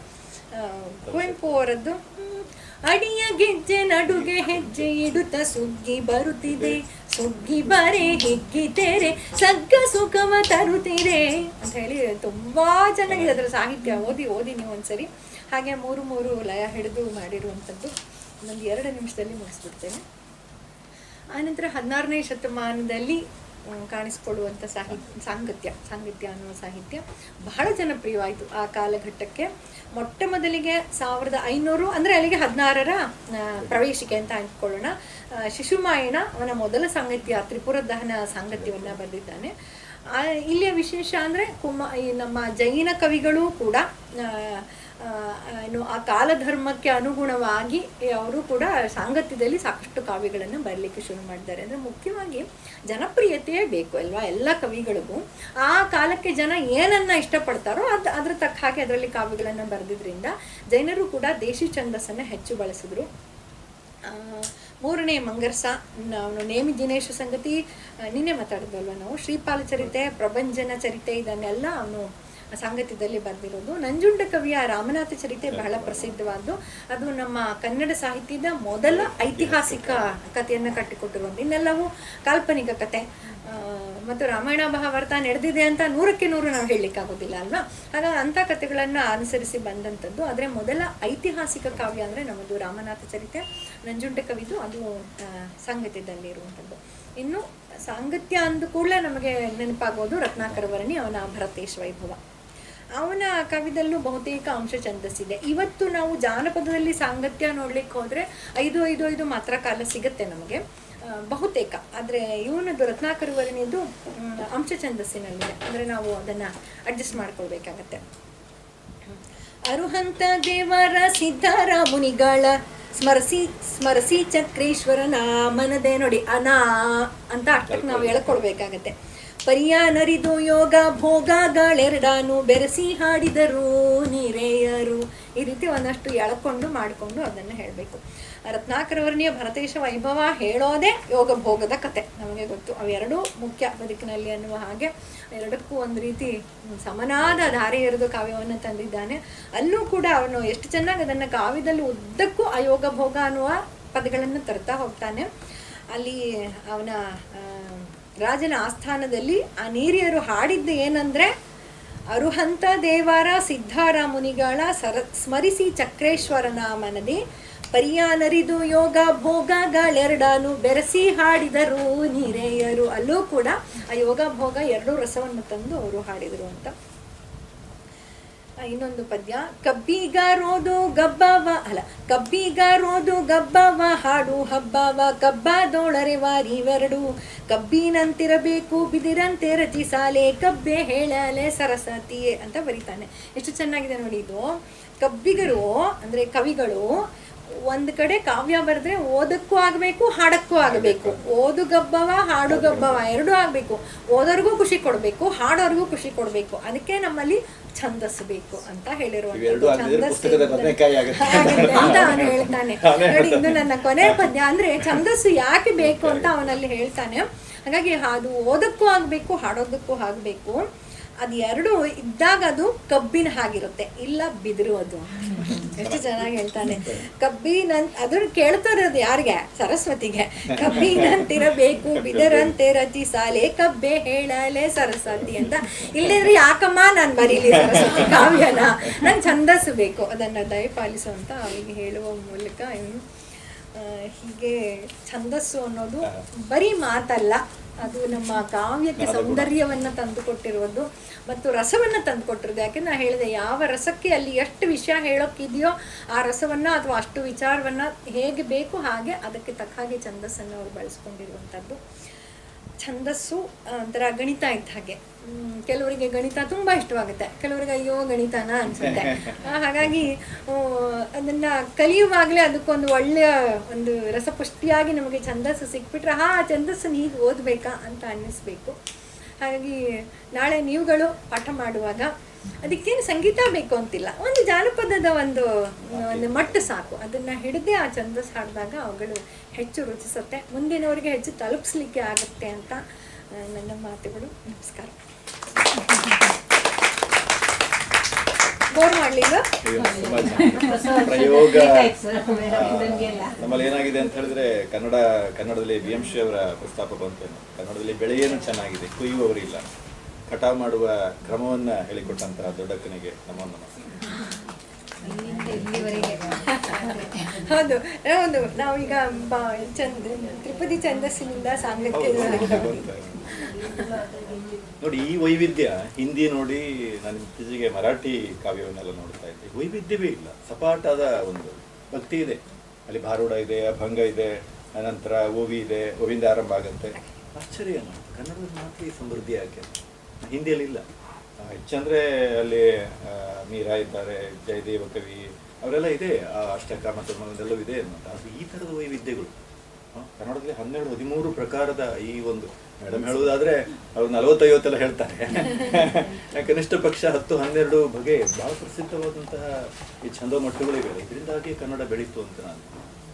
ನಮ್ಮಲ್ಲಿ ಪಂಪಯುಗ, ಬಸವಯುಗ, ಕುಮಾರವ್ಯಾಸ ಯುಗ, ಕುವೆಂಪು ಯುಗ ಅಂತ ಹೇಳ್ತಾ ಇರಲಿಲ್ಲ. ನಾವು ಈ ಛಂದಸ್ಸಿನ ಹಿಡ್ಕೊಂಡೆ ಯುಗ ಮಾಡಬೇಕು ಅಂತ ಯೋಚನೆ ಮಾಡಬೇಕು. ಚಂಪು ಯುಗ ಇಟ್ಕೊಳ್ಳೋಣ, ಹೌದಾ? ಆನಂತರ ಹರಿಹರನ ಇದನ್ನ ರಗಳ ಯುಗ, ಷಟ್ಪದಿ ಯುಗ, ಸಾಂಗತ್ಯ ಯುಗ ಅಂತ ಈ ಥರದಲ್ಲಿ ದೃಷ್ಟಿಯನ್ನ ನಾವು ನೋಡ್ಲಿಕ್ಕೆ ಆಗ್ತದೆ. ಹಾಗಾಗಿ ಅದನ್ನೆಲ್ಲ ಬಿಟ್ಟು ನಾವು ಜೈನ ಯುಗ, ವೀರಶೈವ ಯುಗ, ಬ್ರಾಹ್ಮಣ ಯುಗ ಅಂತೆಲ್ಲ ಮಾಡಿ ಎಲ್ಲ ಕೆಲಸ ಮೇಲುಗರ ಮಾಡಿ ಜಾತಿಯನ್ನು ತಂದು ಎಲ್ಲ ಇದು ಮಾಡಿ ನೋಡಿ. ಷಟ್ಪದಿ ಯುಗ ಅಂತ ಮಾಡಿದಾಗ ಅಲ್ಲಿ ಒಂದೊಂದು ಯುಗಕ್ಕೆ ಎಲ್ಲ ಕವಿಗಳು ಬರ್ತಾರೆ. ನಮಗೆ ಅವಾಗ ಜೈನ ಯುಗ, ಬ್ರಾಹ್ಮಣ ಯುಗ ಬೇಕೇ ಆಗಿಲ್ಲ. ನಮ್ಗೆ ಧಾರವಾಡಕರ್ ಹೇಳ್ತಾ ಇದ್ರು, ಅವರು ರಾಗ ಭೀಮ, ಕುಮಾರ ಚಾಮ, ಲಕ್ಷ್ಮೀಶ 5 ಮಾಡ್ಕೊಳ್ಳಿ. ಯಾಕಂದ್ರೆ ಎಲ್ಲರೂ ನೆನ್ಬಿಡು, ರಾಗ ಭೀಮ, ಕುಮಾರ ಚಾಮ, ಲಕ್ಷ್ಮೀಶ 5 ಮಂದಿ. ರಾಘವಾಂಕ, ಕುಮಾರವ್ಯಾಸ, ಅಲ್ಲಿ ಚಾಮರಸ, ಭೀಮಕವಿ 5 ಮಂದಿ ಬಂದ್ರು ಏನು ಅಂತ. ಅವರು 3 ಬಾರಿ ಇದು ಯಾವುದು ಹಲ್ಮಿಡಿ ಶಾಸನವನ್ನ ಪಾಠ ಮಾಡ್ತಾ ಇರುವ ಬಾದಾಮಿ ಶಾಸನವನ್ನ ಪಾಠ ಮಾಡ್ತಾ ಇರುವಾಗ ಆ ಮೂಲೆಯಿಂದ ಈ ಮೂಲೆಗೆ ಹೋಗ್ತಾ ಇದ್ರು. ಸಾಧುಗೆ ಸಾಧುವಂಗ ಅಲ್ಲಿಗೆ ಹೋಗ್ತಾ ಇದ್ರು, ಮತ್ತೆ ಇಲ್ಲಿಗೆ ಬರ್ತಾ ಇದ್ರು. 3 ಸಲ ಆಗ್ಬೇಕಲ್ಲ, ಅದು ಸಾಂಗತ್ಯಕ್ಕೆ ಹೋಗು 4 ಸಲ ಆಗ್ತಿತ್ತು. ಅದನ್ನ ಹಾಡುವಾಗ ಚೆನ್ನಾಗಿ ಹಾಡ್ತಾ ಇರ್ತೇವೆ. ಹಾಗಾಗಿ ಒಳ್ಳೆಯ ಉಪಯೋಗ. ಪ್ರಶ್ನೆಗಳಿದ್ರು ಕೇಳಿ. ನೀವೆಲ್ಲ ಛಂದದಲ್ಲಿ ಬಹಳ ಹರಿದು ಕುಡ್ದವರೆಲ್ಲ. ಛಂದಸ್ಸಿನಲ್ಲಿ ಪ್ರಶ್ನೆಗಳಿವೆ. ಓದಿ, ಛಂದ ವಿಕಾಸ ಓದ್ಬೇಕು, ತುಂಬಾ ಚೆನ್ನಾಗಿದೆ. ಇಲ್ಲಿಂದ ಹಾಡ್ಕೊಂಡು ಓದಿ ಛಂದಸ್ಸು. ಯಾವುದೇ ಕಾವ್ಯವನ್ನ, ಹರಿಹರನನ್ನು ಓದಿ, ಎಷ್ಟು ಚೆನ್ನಾಗಿದೆ. ರಾಘವಾಂಕ ನಾವೇ ಓದ್ಬೇಕು, ಅದ್ಭುತವಾದ. ಕನ್ನಡದಲ್ಲಿ ಬಂದಂತಹ ಅತ್ಯುತ್ತಮ ಮಹಾಪ್ರಬಂಧಗಳಲ್ಲಿ ಒಂದು ಛಂದಸ್ಸಿನ 21ನೇ ಶತಮಾನದ ಛಂದಸ್ಸು ಅಂತ ಯಾರಾದರೂ ಅಧ್ಯಯನ ಮಾಡಿದ್ರೆ ಎಷ್ಟು ಚೆನ್ನಾಗಾಗುತ್ತೆ.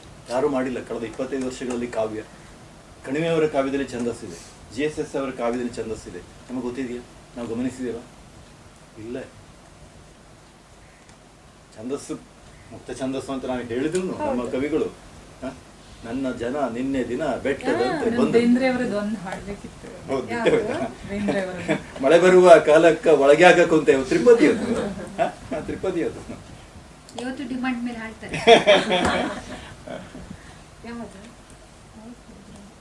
ಛಂದಸ್ಸಿರೋದು ಯಾವ್ದಾದ್ರು ಹಾಡಿ ಬೇಂದ್ರೆ ಅವರ ಛಂದಸ್ಸಿದೆ ಅಲ್ಲ, ಹಾಡಿಲ್ಲ ಅಂತ ಹೇಳ್ಬಿಡಿ. ಅವ್ರು ಹಾಡಿದ ನನ್ನ ಹರಳನಾಗಿ ಶರಣ ಷಟ್ಪದಿ ಬಂದಿದೆ.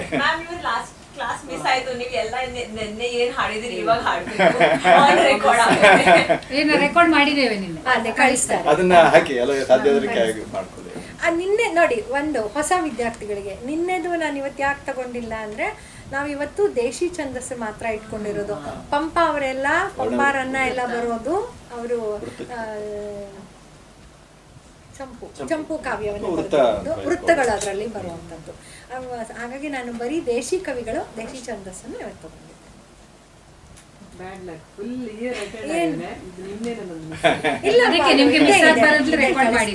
ಆಗ್ಲಿ ಆಗ್ಲಿ.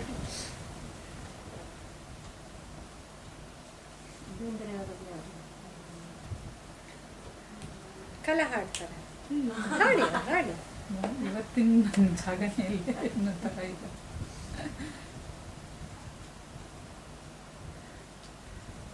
ಗಮಕ ಪರಂಪರೆ ಕನ್ನಡದಲ್ಲಿ ಅತ್ಯಂತ ಶ್ರೀಮಂತವಾದ್ದು. ನನಗೆ ಗೊತ್ತಿಲ್ಲ ಈ ಥರ ಭಾಷೆಗಳು. ನಾನು ಮರಾಠಿಯಲ್ಲಿ ನೋಡಿಲ್ಲ, ಅಥವಾ ತೆಲುಗು ಕನ್ನಡ ನನಗೆ ಗೊತ್ತಿಲ್ಲ.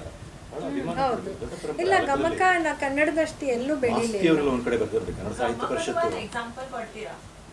ಗಮಕ ಅಂದ್ರೆ ಏನಿಲ್ಲ, ಗಮಕ ಅನ್ನೋದು ಮೂಲತಃ ಸಂಗೀತದಿಂದ ಬಂದಂಥ ಪದ, ಗಮ್ ಧಾತು ಅಂತ ಬಂದಿರೋವಂಥದ್ದು.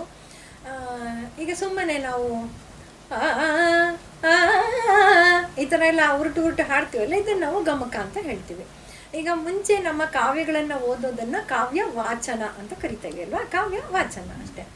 ಆ ಕಾವ್ಯ ವಾಚನ ಈಗ ನಾನು ಶ್ರೀವನಿತೆ ಅರಸನೆ ವಿಮಲ ರಾಜೀವ ಪೀಠನ ಪಿತನೆ ಅಂತ ಹೇಳೋದಕ್ಕಿಂತ ನೀವು 4 ಪದ್ಯ ಕೇಳಿಸ್ಕೊತೀರಾ, ಆಮೇಲೆ ಬೇಸರ ಆಗ್ಬೋದು. ಯಾವಾಗಲೂ ಸಂಗೀತ ಬೇಸರ ತರಿಸೋದಿಲ್ಲ.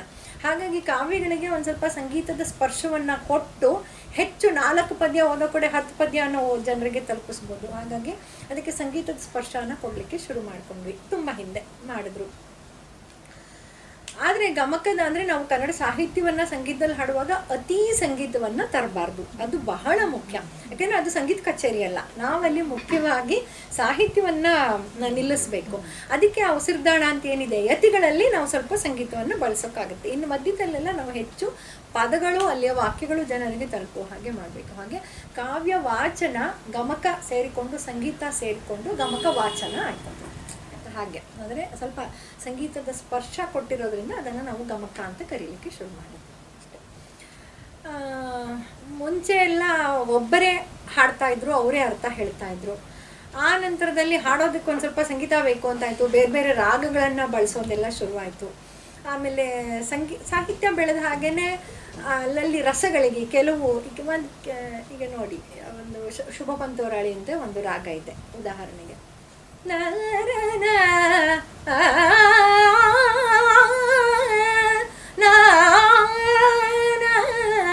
ಇದು ಕೇಳಿದ್ರೆ ನಿಮ್ಗೆ ಏನು ಅನ್ನಿಸ್ತು? ಯಾವುದೋ ಒಂದು ಶೋಕರಸ ಇದ್ದಂಗಿಲ್ವಾ? ಇಲ್ಲಿ ಖುಷಿ ಅನ್ನಿಸ್ತಾ ನಿಮ್ಗೆ ಈ ರಾಗವನ್ನು? ಈ ರಾಗ ಸುಮ್ಮನೆ ಕೇಳಿದಾಗ ಖುಷಿ ಅಂತ ಅನಿಸೋದಿಲ್ಲ. ಆವಾಗ ಕೆಲವು ರಾಗಗಳು ಅದರದ್ದೇ ಆದ ರಸವನ್ನು ಕೊಡುತ್ತೆ. ಆವಾಗ ನಾವೇನು ಮಾಡಿದ್ವಿ, ಗಮಕ ಹಾಡುವಾಗ ಅಲ್ಲೆಲ್ಲೋ ದ್ರೌಪದಿ ನನ್ನ ವಸ್ತ್ರಾಪರಣ ಆಗ್ತದೆ, ಕೃಷ್ಣ ಕಾಪಾಡು ಅಂತ ಕೂಗುವಾಗ ನಾವೇದೋ ಒಂದು ಖುಷಿ ರಾಗ ಹಾಕಿಬಿಟ್ರೆ ಅದು ಒಂದಕ್ಕೊಂದು ಸೇರಿಕೊಳ್ಳೋದೇ ಇಲ್ಲ. ಅಂಥ ಸಮಯದಲ್ಲಿ ನಮಗೆ ಶೋಕರಸ ಪ್ರಧಾನವಾದ ರಾಗಗಳೇ ಬೇಕು. ಯುದ್ಧ ಆಗ್ತಾ ಇದೆ, ಒಂದು ವೀರರಸ ಬೇಕು. ಹಸಿದ ಮಾರಿಯ ಮಂದೆಯಲಿಯೇ, ಅಲ್ಲಿ ವೀರರಸ ಬೇಕು. ಅಂದರೆ ಸಾಹಿತ್ಯಕ್ಕೆ ತಕ್ಕಂತೆ ಸಂಗೀತ ರಾಗಗಳನ್ನು ರಸವನ್ನು ಸೇರಿಸಿ ಹಾಡುವಂಥದ್ದು ಗಮಕ ಕಲೆ ಬೆಳೆಯೋದಕ್ಕೆ ಆರಂಭ. ಹೌದು, ಅದು ಬೇಕದು. ಸಂಗೀತ ಗೊತ್ತಿದ್ದವರು ಮಾತ್ರ ಗಮಕವನ್ನು ಟ್ರೈ ಮಾಡ್ಬೋದು ಅಥವಾ ನಾರ್ಮಲ್ ಗಮಕ ಹಾಡೋದಕ್ಕೆ ಸ್ವಲ್ಪ ಸಂಗೀತ ಬೇಕು. ಈಗ ಏನಂದ್ರೆ ಆರಂಭದವರು ಒಂದು 4 ರಾಗನೇ ಇಟ್ಕೊಂಡು ಅದನ್ನೇ ಹಾಡ್ತಾರೆ. ಸ್ವಲ್ಪ ಸಂಗೀತ ಗೊತ್ತಿದ್ರೆ ನಾವು ಒಂದು 20 ಪದ್ಯನ ನಾನು ಇವತ್ತು 20 ರಾಗದಲ್ಲಿ ಹಾಡ್ತೀನಿ ಕಾರ್ಯಕ್ರಮದಲ್ಲಿ, ಅಲ್ಲೊಂದು 20 ಪದ್ಯ ಹಾಡು ಅಂದರೆ ಅದು ಹೇಳಿದ್ದು ಸ್ವಲ್ಪ ಜನನ ಹೆಚ್ಚು ಖುಷಿ ಪಡಿಸ್ಲಿಕ್ಕೆ ಆಗುತ್ತೆ ಆ ರೀತಿಯಲ್ಲಿ. ಸಂಗೀತಕ್ಕಿಂತ ಕಷ್ಟ ಅಲ್ವಾ ಮೇಡಮ್ ಗಮಕ ಹಾಡೋದು? ಅಂದ್ರೆ ಅಂದ್ರೆ ಗಮಕ ಹಾಡೋದು ವೇರಿಯೇಷನ್ ಬರುತ್ತಲ್ಲ ಅದು. ಅಲ್ಲ ಅಂದ್ರೆ ಅವಾಗ ನೀವು 2 ರಂಗನ ಪ್ರವೇಶಕ್ಕೆ ಪಡ್ಕೊಳ್ಬೇಕಾಗತ್ತಲ್ವಾ. ಅಂದ್ರೆ ಬರೀ ಸಂಗೀತ ಹಾಡಕ್ಕೆ ಇಲ್ಲಿ ಸಾಹಿತ್ಯ ಬಿದ್ದೋಗುತ್ತೆ ಅಲ್ವಾ. ಹಾಗಾಗಿ ಈಗ ಯಾವುದೋ ಒಂದು ಕಾವ್ಯವನ್ನ ಓದ್ತೀವಿ ಅಂದ್ರೆ ಸರಿಯಾಗಿ ಆ ಪದವನ್ನ ಬಿಡಿಸ್ಕೊಳ್ಳೋದಕ್ಕೆ, ಅದು ಆ ರಾಗದ ರಸವನ್ನ ತರೋದಕ್ಕೆ ನಮಗೆ ಸಾಹಿತ್ಯ ಗೊತ್ತಿರಲೇಬೇಕು. ಸಂಗೀತ ತಕ್ಕ ಮಟ್ಟಿಗೆ ಸೇರಿಸ್ಬೇಕು. ಕಲಾ ಮೇಡಮ್ ಒಂದು ಕಾರ್ಯಕ್ರಮದಲ್ಲಿ ಗಮಕ ಹಾಡಿದ್ರು, ತುಂಬಾ ಚೆನ್ನಾಗಿ ಅವಳು ನನ್ನ ಶಿಷ್ಯೆ. ಎಲ್ರಿಗೆಲ್ಲ ಹೇಳ್ಬೇಡಿ. ಆಗಿದೆ. ಆ ಪರಂಪರೆ ಮುಂದುವರಿಬೇಕಲ್ವೇ? ಚೆನ್ನಾಗಿ ಹಾಡ್ತಾರೆ. ಅದು ಕಂಪನ ಇದೆಯಲ್ಲ, ಅದು ದೀರ್ಘಾಕ್ಷರಕ್ಕೆ ಬರಬೇಕು ಅನ್ನೋ ಏನಾದರೂ ನಿಯಮ ಇದೆ ಅಲ್ಲ? ದೀರ್ಘಾಕ್ಷರಕ್ಕ ಹೌದು, ಹ್ರಸ್ವಕ್ಕೆ ಕೊಟ್ಟು ಬಿಟ್ರೆ ಪದ ಅದು ತಪ್ಪು ಪದ ಆಗ್ಬಿಡುತ್ತೆ. ಕೆಲವ್ರು ಮಾಡ್ತಾರೆ, ಕೆಲವ್ರು ಎಲ್ಲೆಲ್ಲೋ ಸಂಗೀತ ಕೊಟ್ಬಿಡ್ತಾರೆ. ಅದಾಗಬಾರ್ದು. ನಾರಾಯಣ ಅನ್ನುವಾಗ ಒಂದು ತಕ್ಕ ಮಟ್ಟಿಗೆ ನಾಗೆ ರಾಗೆ ಕೊಡ್ಬೋದು, ಯಾಗೆ ಕೊಡೋಕೆ ಆಗಲ್ಲ. ಆ ಥರ ನಾರಾಯಣ ಅಂತ ಮಾಡೋಕ್ಕಾಗಲ್ಲ. ಅವಾಗ ನಾವು ನಾರಾಯಣ ಅಂತ ಹೇಳಿದ್ವಿ ಅಂತ ಜನಕ್ಕೆ ತಲುಪೋದೇ ಇಲ್ಲ, ಅದು ಆ ರೀತಿ ಆಗುತ್ತೆ. ಬಟ್ ಕುಮಾರವ್ಯಾಸನ್ ನಾರಾಯಣ ಬಂದಿದ್ದಕ್ಕೆ ಒಂದು ವಿಷಯ ಹೇಳ್ಬಿಡ್ತೀನಿ. ಅವನು ಎಷ್ಟು ಛಂದಸ್ಸೇ ಅವನಿಗೆ ಮುಖ್ಯ, ಛಂದಸ್ಸೇ ಮುಖ್ಯ ಅವನಿಗೆ. ಹಾಗಾಗಿ ಅಲ್ಲಿ ಗದುಗಿನ ವೀರ ನಾರಾಯಣ ಅಂತ ಬರೀತಾನೆ. ಯಾಕೆಂದ್ರೆ ಅಲ್ಲಿ ಬರೆಯುವಾಗ ಸಪೋಸ್ ಅವ್ನು ನಾರಾಯಣ ಅಂತ ಬರ್ದಿದ್ದೆ ಒಂದು ಮಾತ್ರ ಕಾಲ ಜಾಸ್ತಿ ಆಗ್ಬಿಡ್ತಾ ಇತ್ತು. ಅವನು ಕುಮಾರವ್ಯಾಸನ ಧೋರಣೆ ಹೇಗೆ ಅಂದ್ರೆ ನಾ ಬರಿತೀನಿ, ನೀವು ಅರ್ಥ ಮಾಡ್ಕೊಳ್ಳಿ. ಅವನು ಇಡೀ ಕಾವ್ಯನ ಬರ್ದಿರೋದು ಹಾಗೇನೆ. ಹಾಗೆ ಅಲ್ಲಿ ಛಂದಸ್ಸನ್ನು ಬಿಡೋಲ್ಲ. ನಿಮಗೆ ಗೊತ್ತು ತಾನೇ ನಾರಾಯಣ ಅಂತ, ಇದು ನಾರಾಯಣ ಬರೀತಾನೆ. ಮತ್ತೆ ಇದು ಆನೆ ನಡೆದಿದ್ದ ದಾರಿಯನ್ನು ಹಾಗೆ ದೊಡ್ಡ ದೊಡ್ಡ ವ್ಯಕ್ತಿಗಳಲ್ಲಿ ನಾವು ಆ ಥರದ್ದನ್ನೆಲ್ಲ ತಪ್ಪು ಅಂತ ಹೇಳಲಿಕ್ಕಾಗಲ್ಲ. ತಪ್ಪುಗಳು ವಿಶಿಷ್ಟವಾಗಿ ಬಿಡುತ್ತೆ.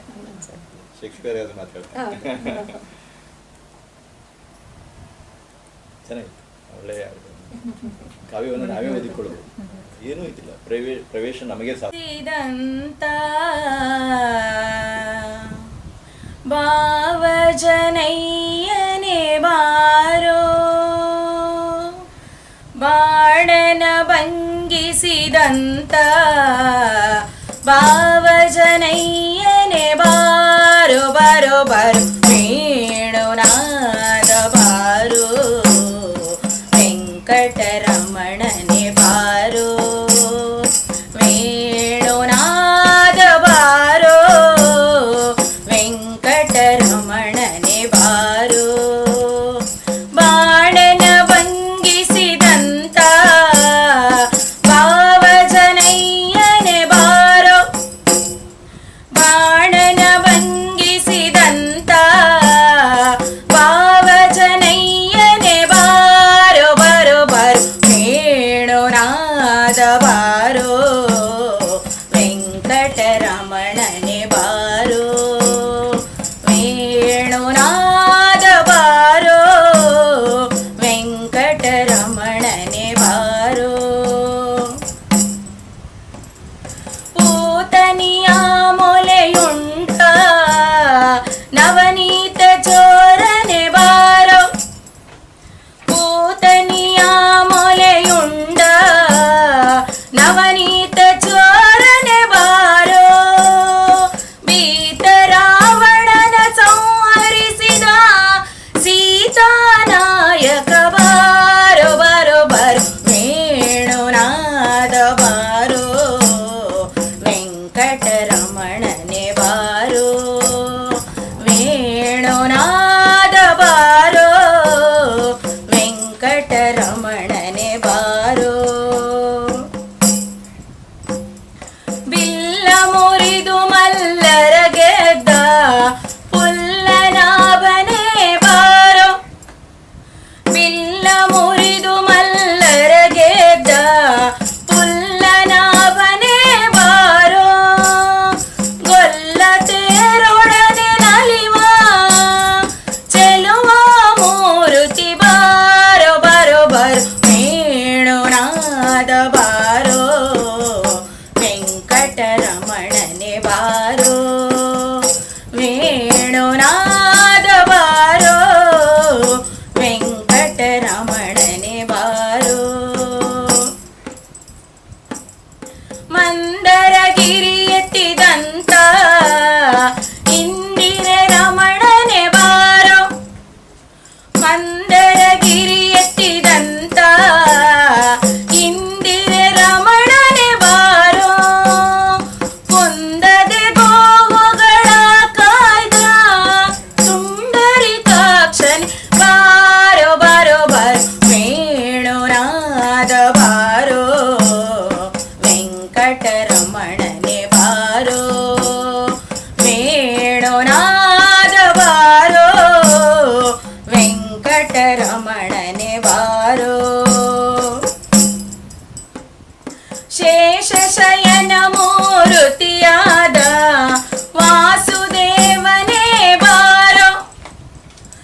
ಬಾರೋ ವೇಣುನಾದ ಬಾರೋ ವೆಂಕಟರಮಣನೆ ಬಾರೋ ವೆಂಕಟರಮಣನೆ ಬಾರೋ ವೆಂಕಟರಮಣನೆ ಬಾರೋ. ಧನ್ಯವಾದಗಳು. ಅವರಿಗೆ ವಿಶೇಷ ಧನ್ಯವಾದಗಳು. ಕೆಲವು ದಿನ ಇದರಲ್ಲೇ ನಾವು ಅಲ್ಲಿರ್ಬೋದು. ಕನ್ನಡ ಕಾವ್ಯದ ಗರಿಮೆಯನ್ನು ಹೆಚ್ಚಿಸುವ ಹಾಗೆ ಅವರು ಇದು ಮಾಡ್ತಾರೆ, ಅಭಿಮಾನ ಪಡಲಿ ಮುಂಬೈ ಕನ್ನಡಿಗರು ಅನ್ನುವಂಥದ್ದು. ಮತ್ತೊಮ್ಮೆ ಒಂದು ಚಹಾಪಾನ ನಡೀಲಿ ಮಾತಾಡ್ತೀನಿ.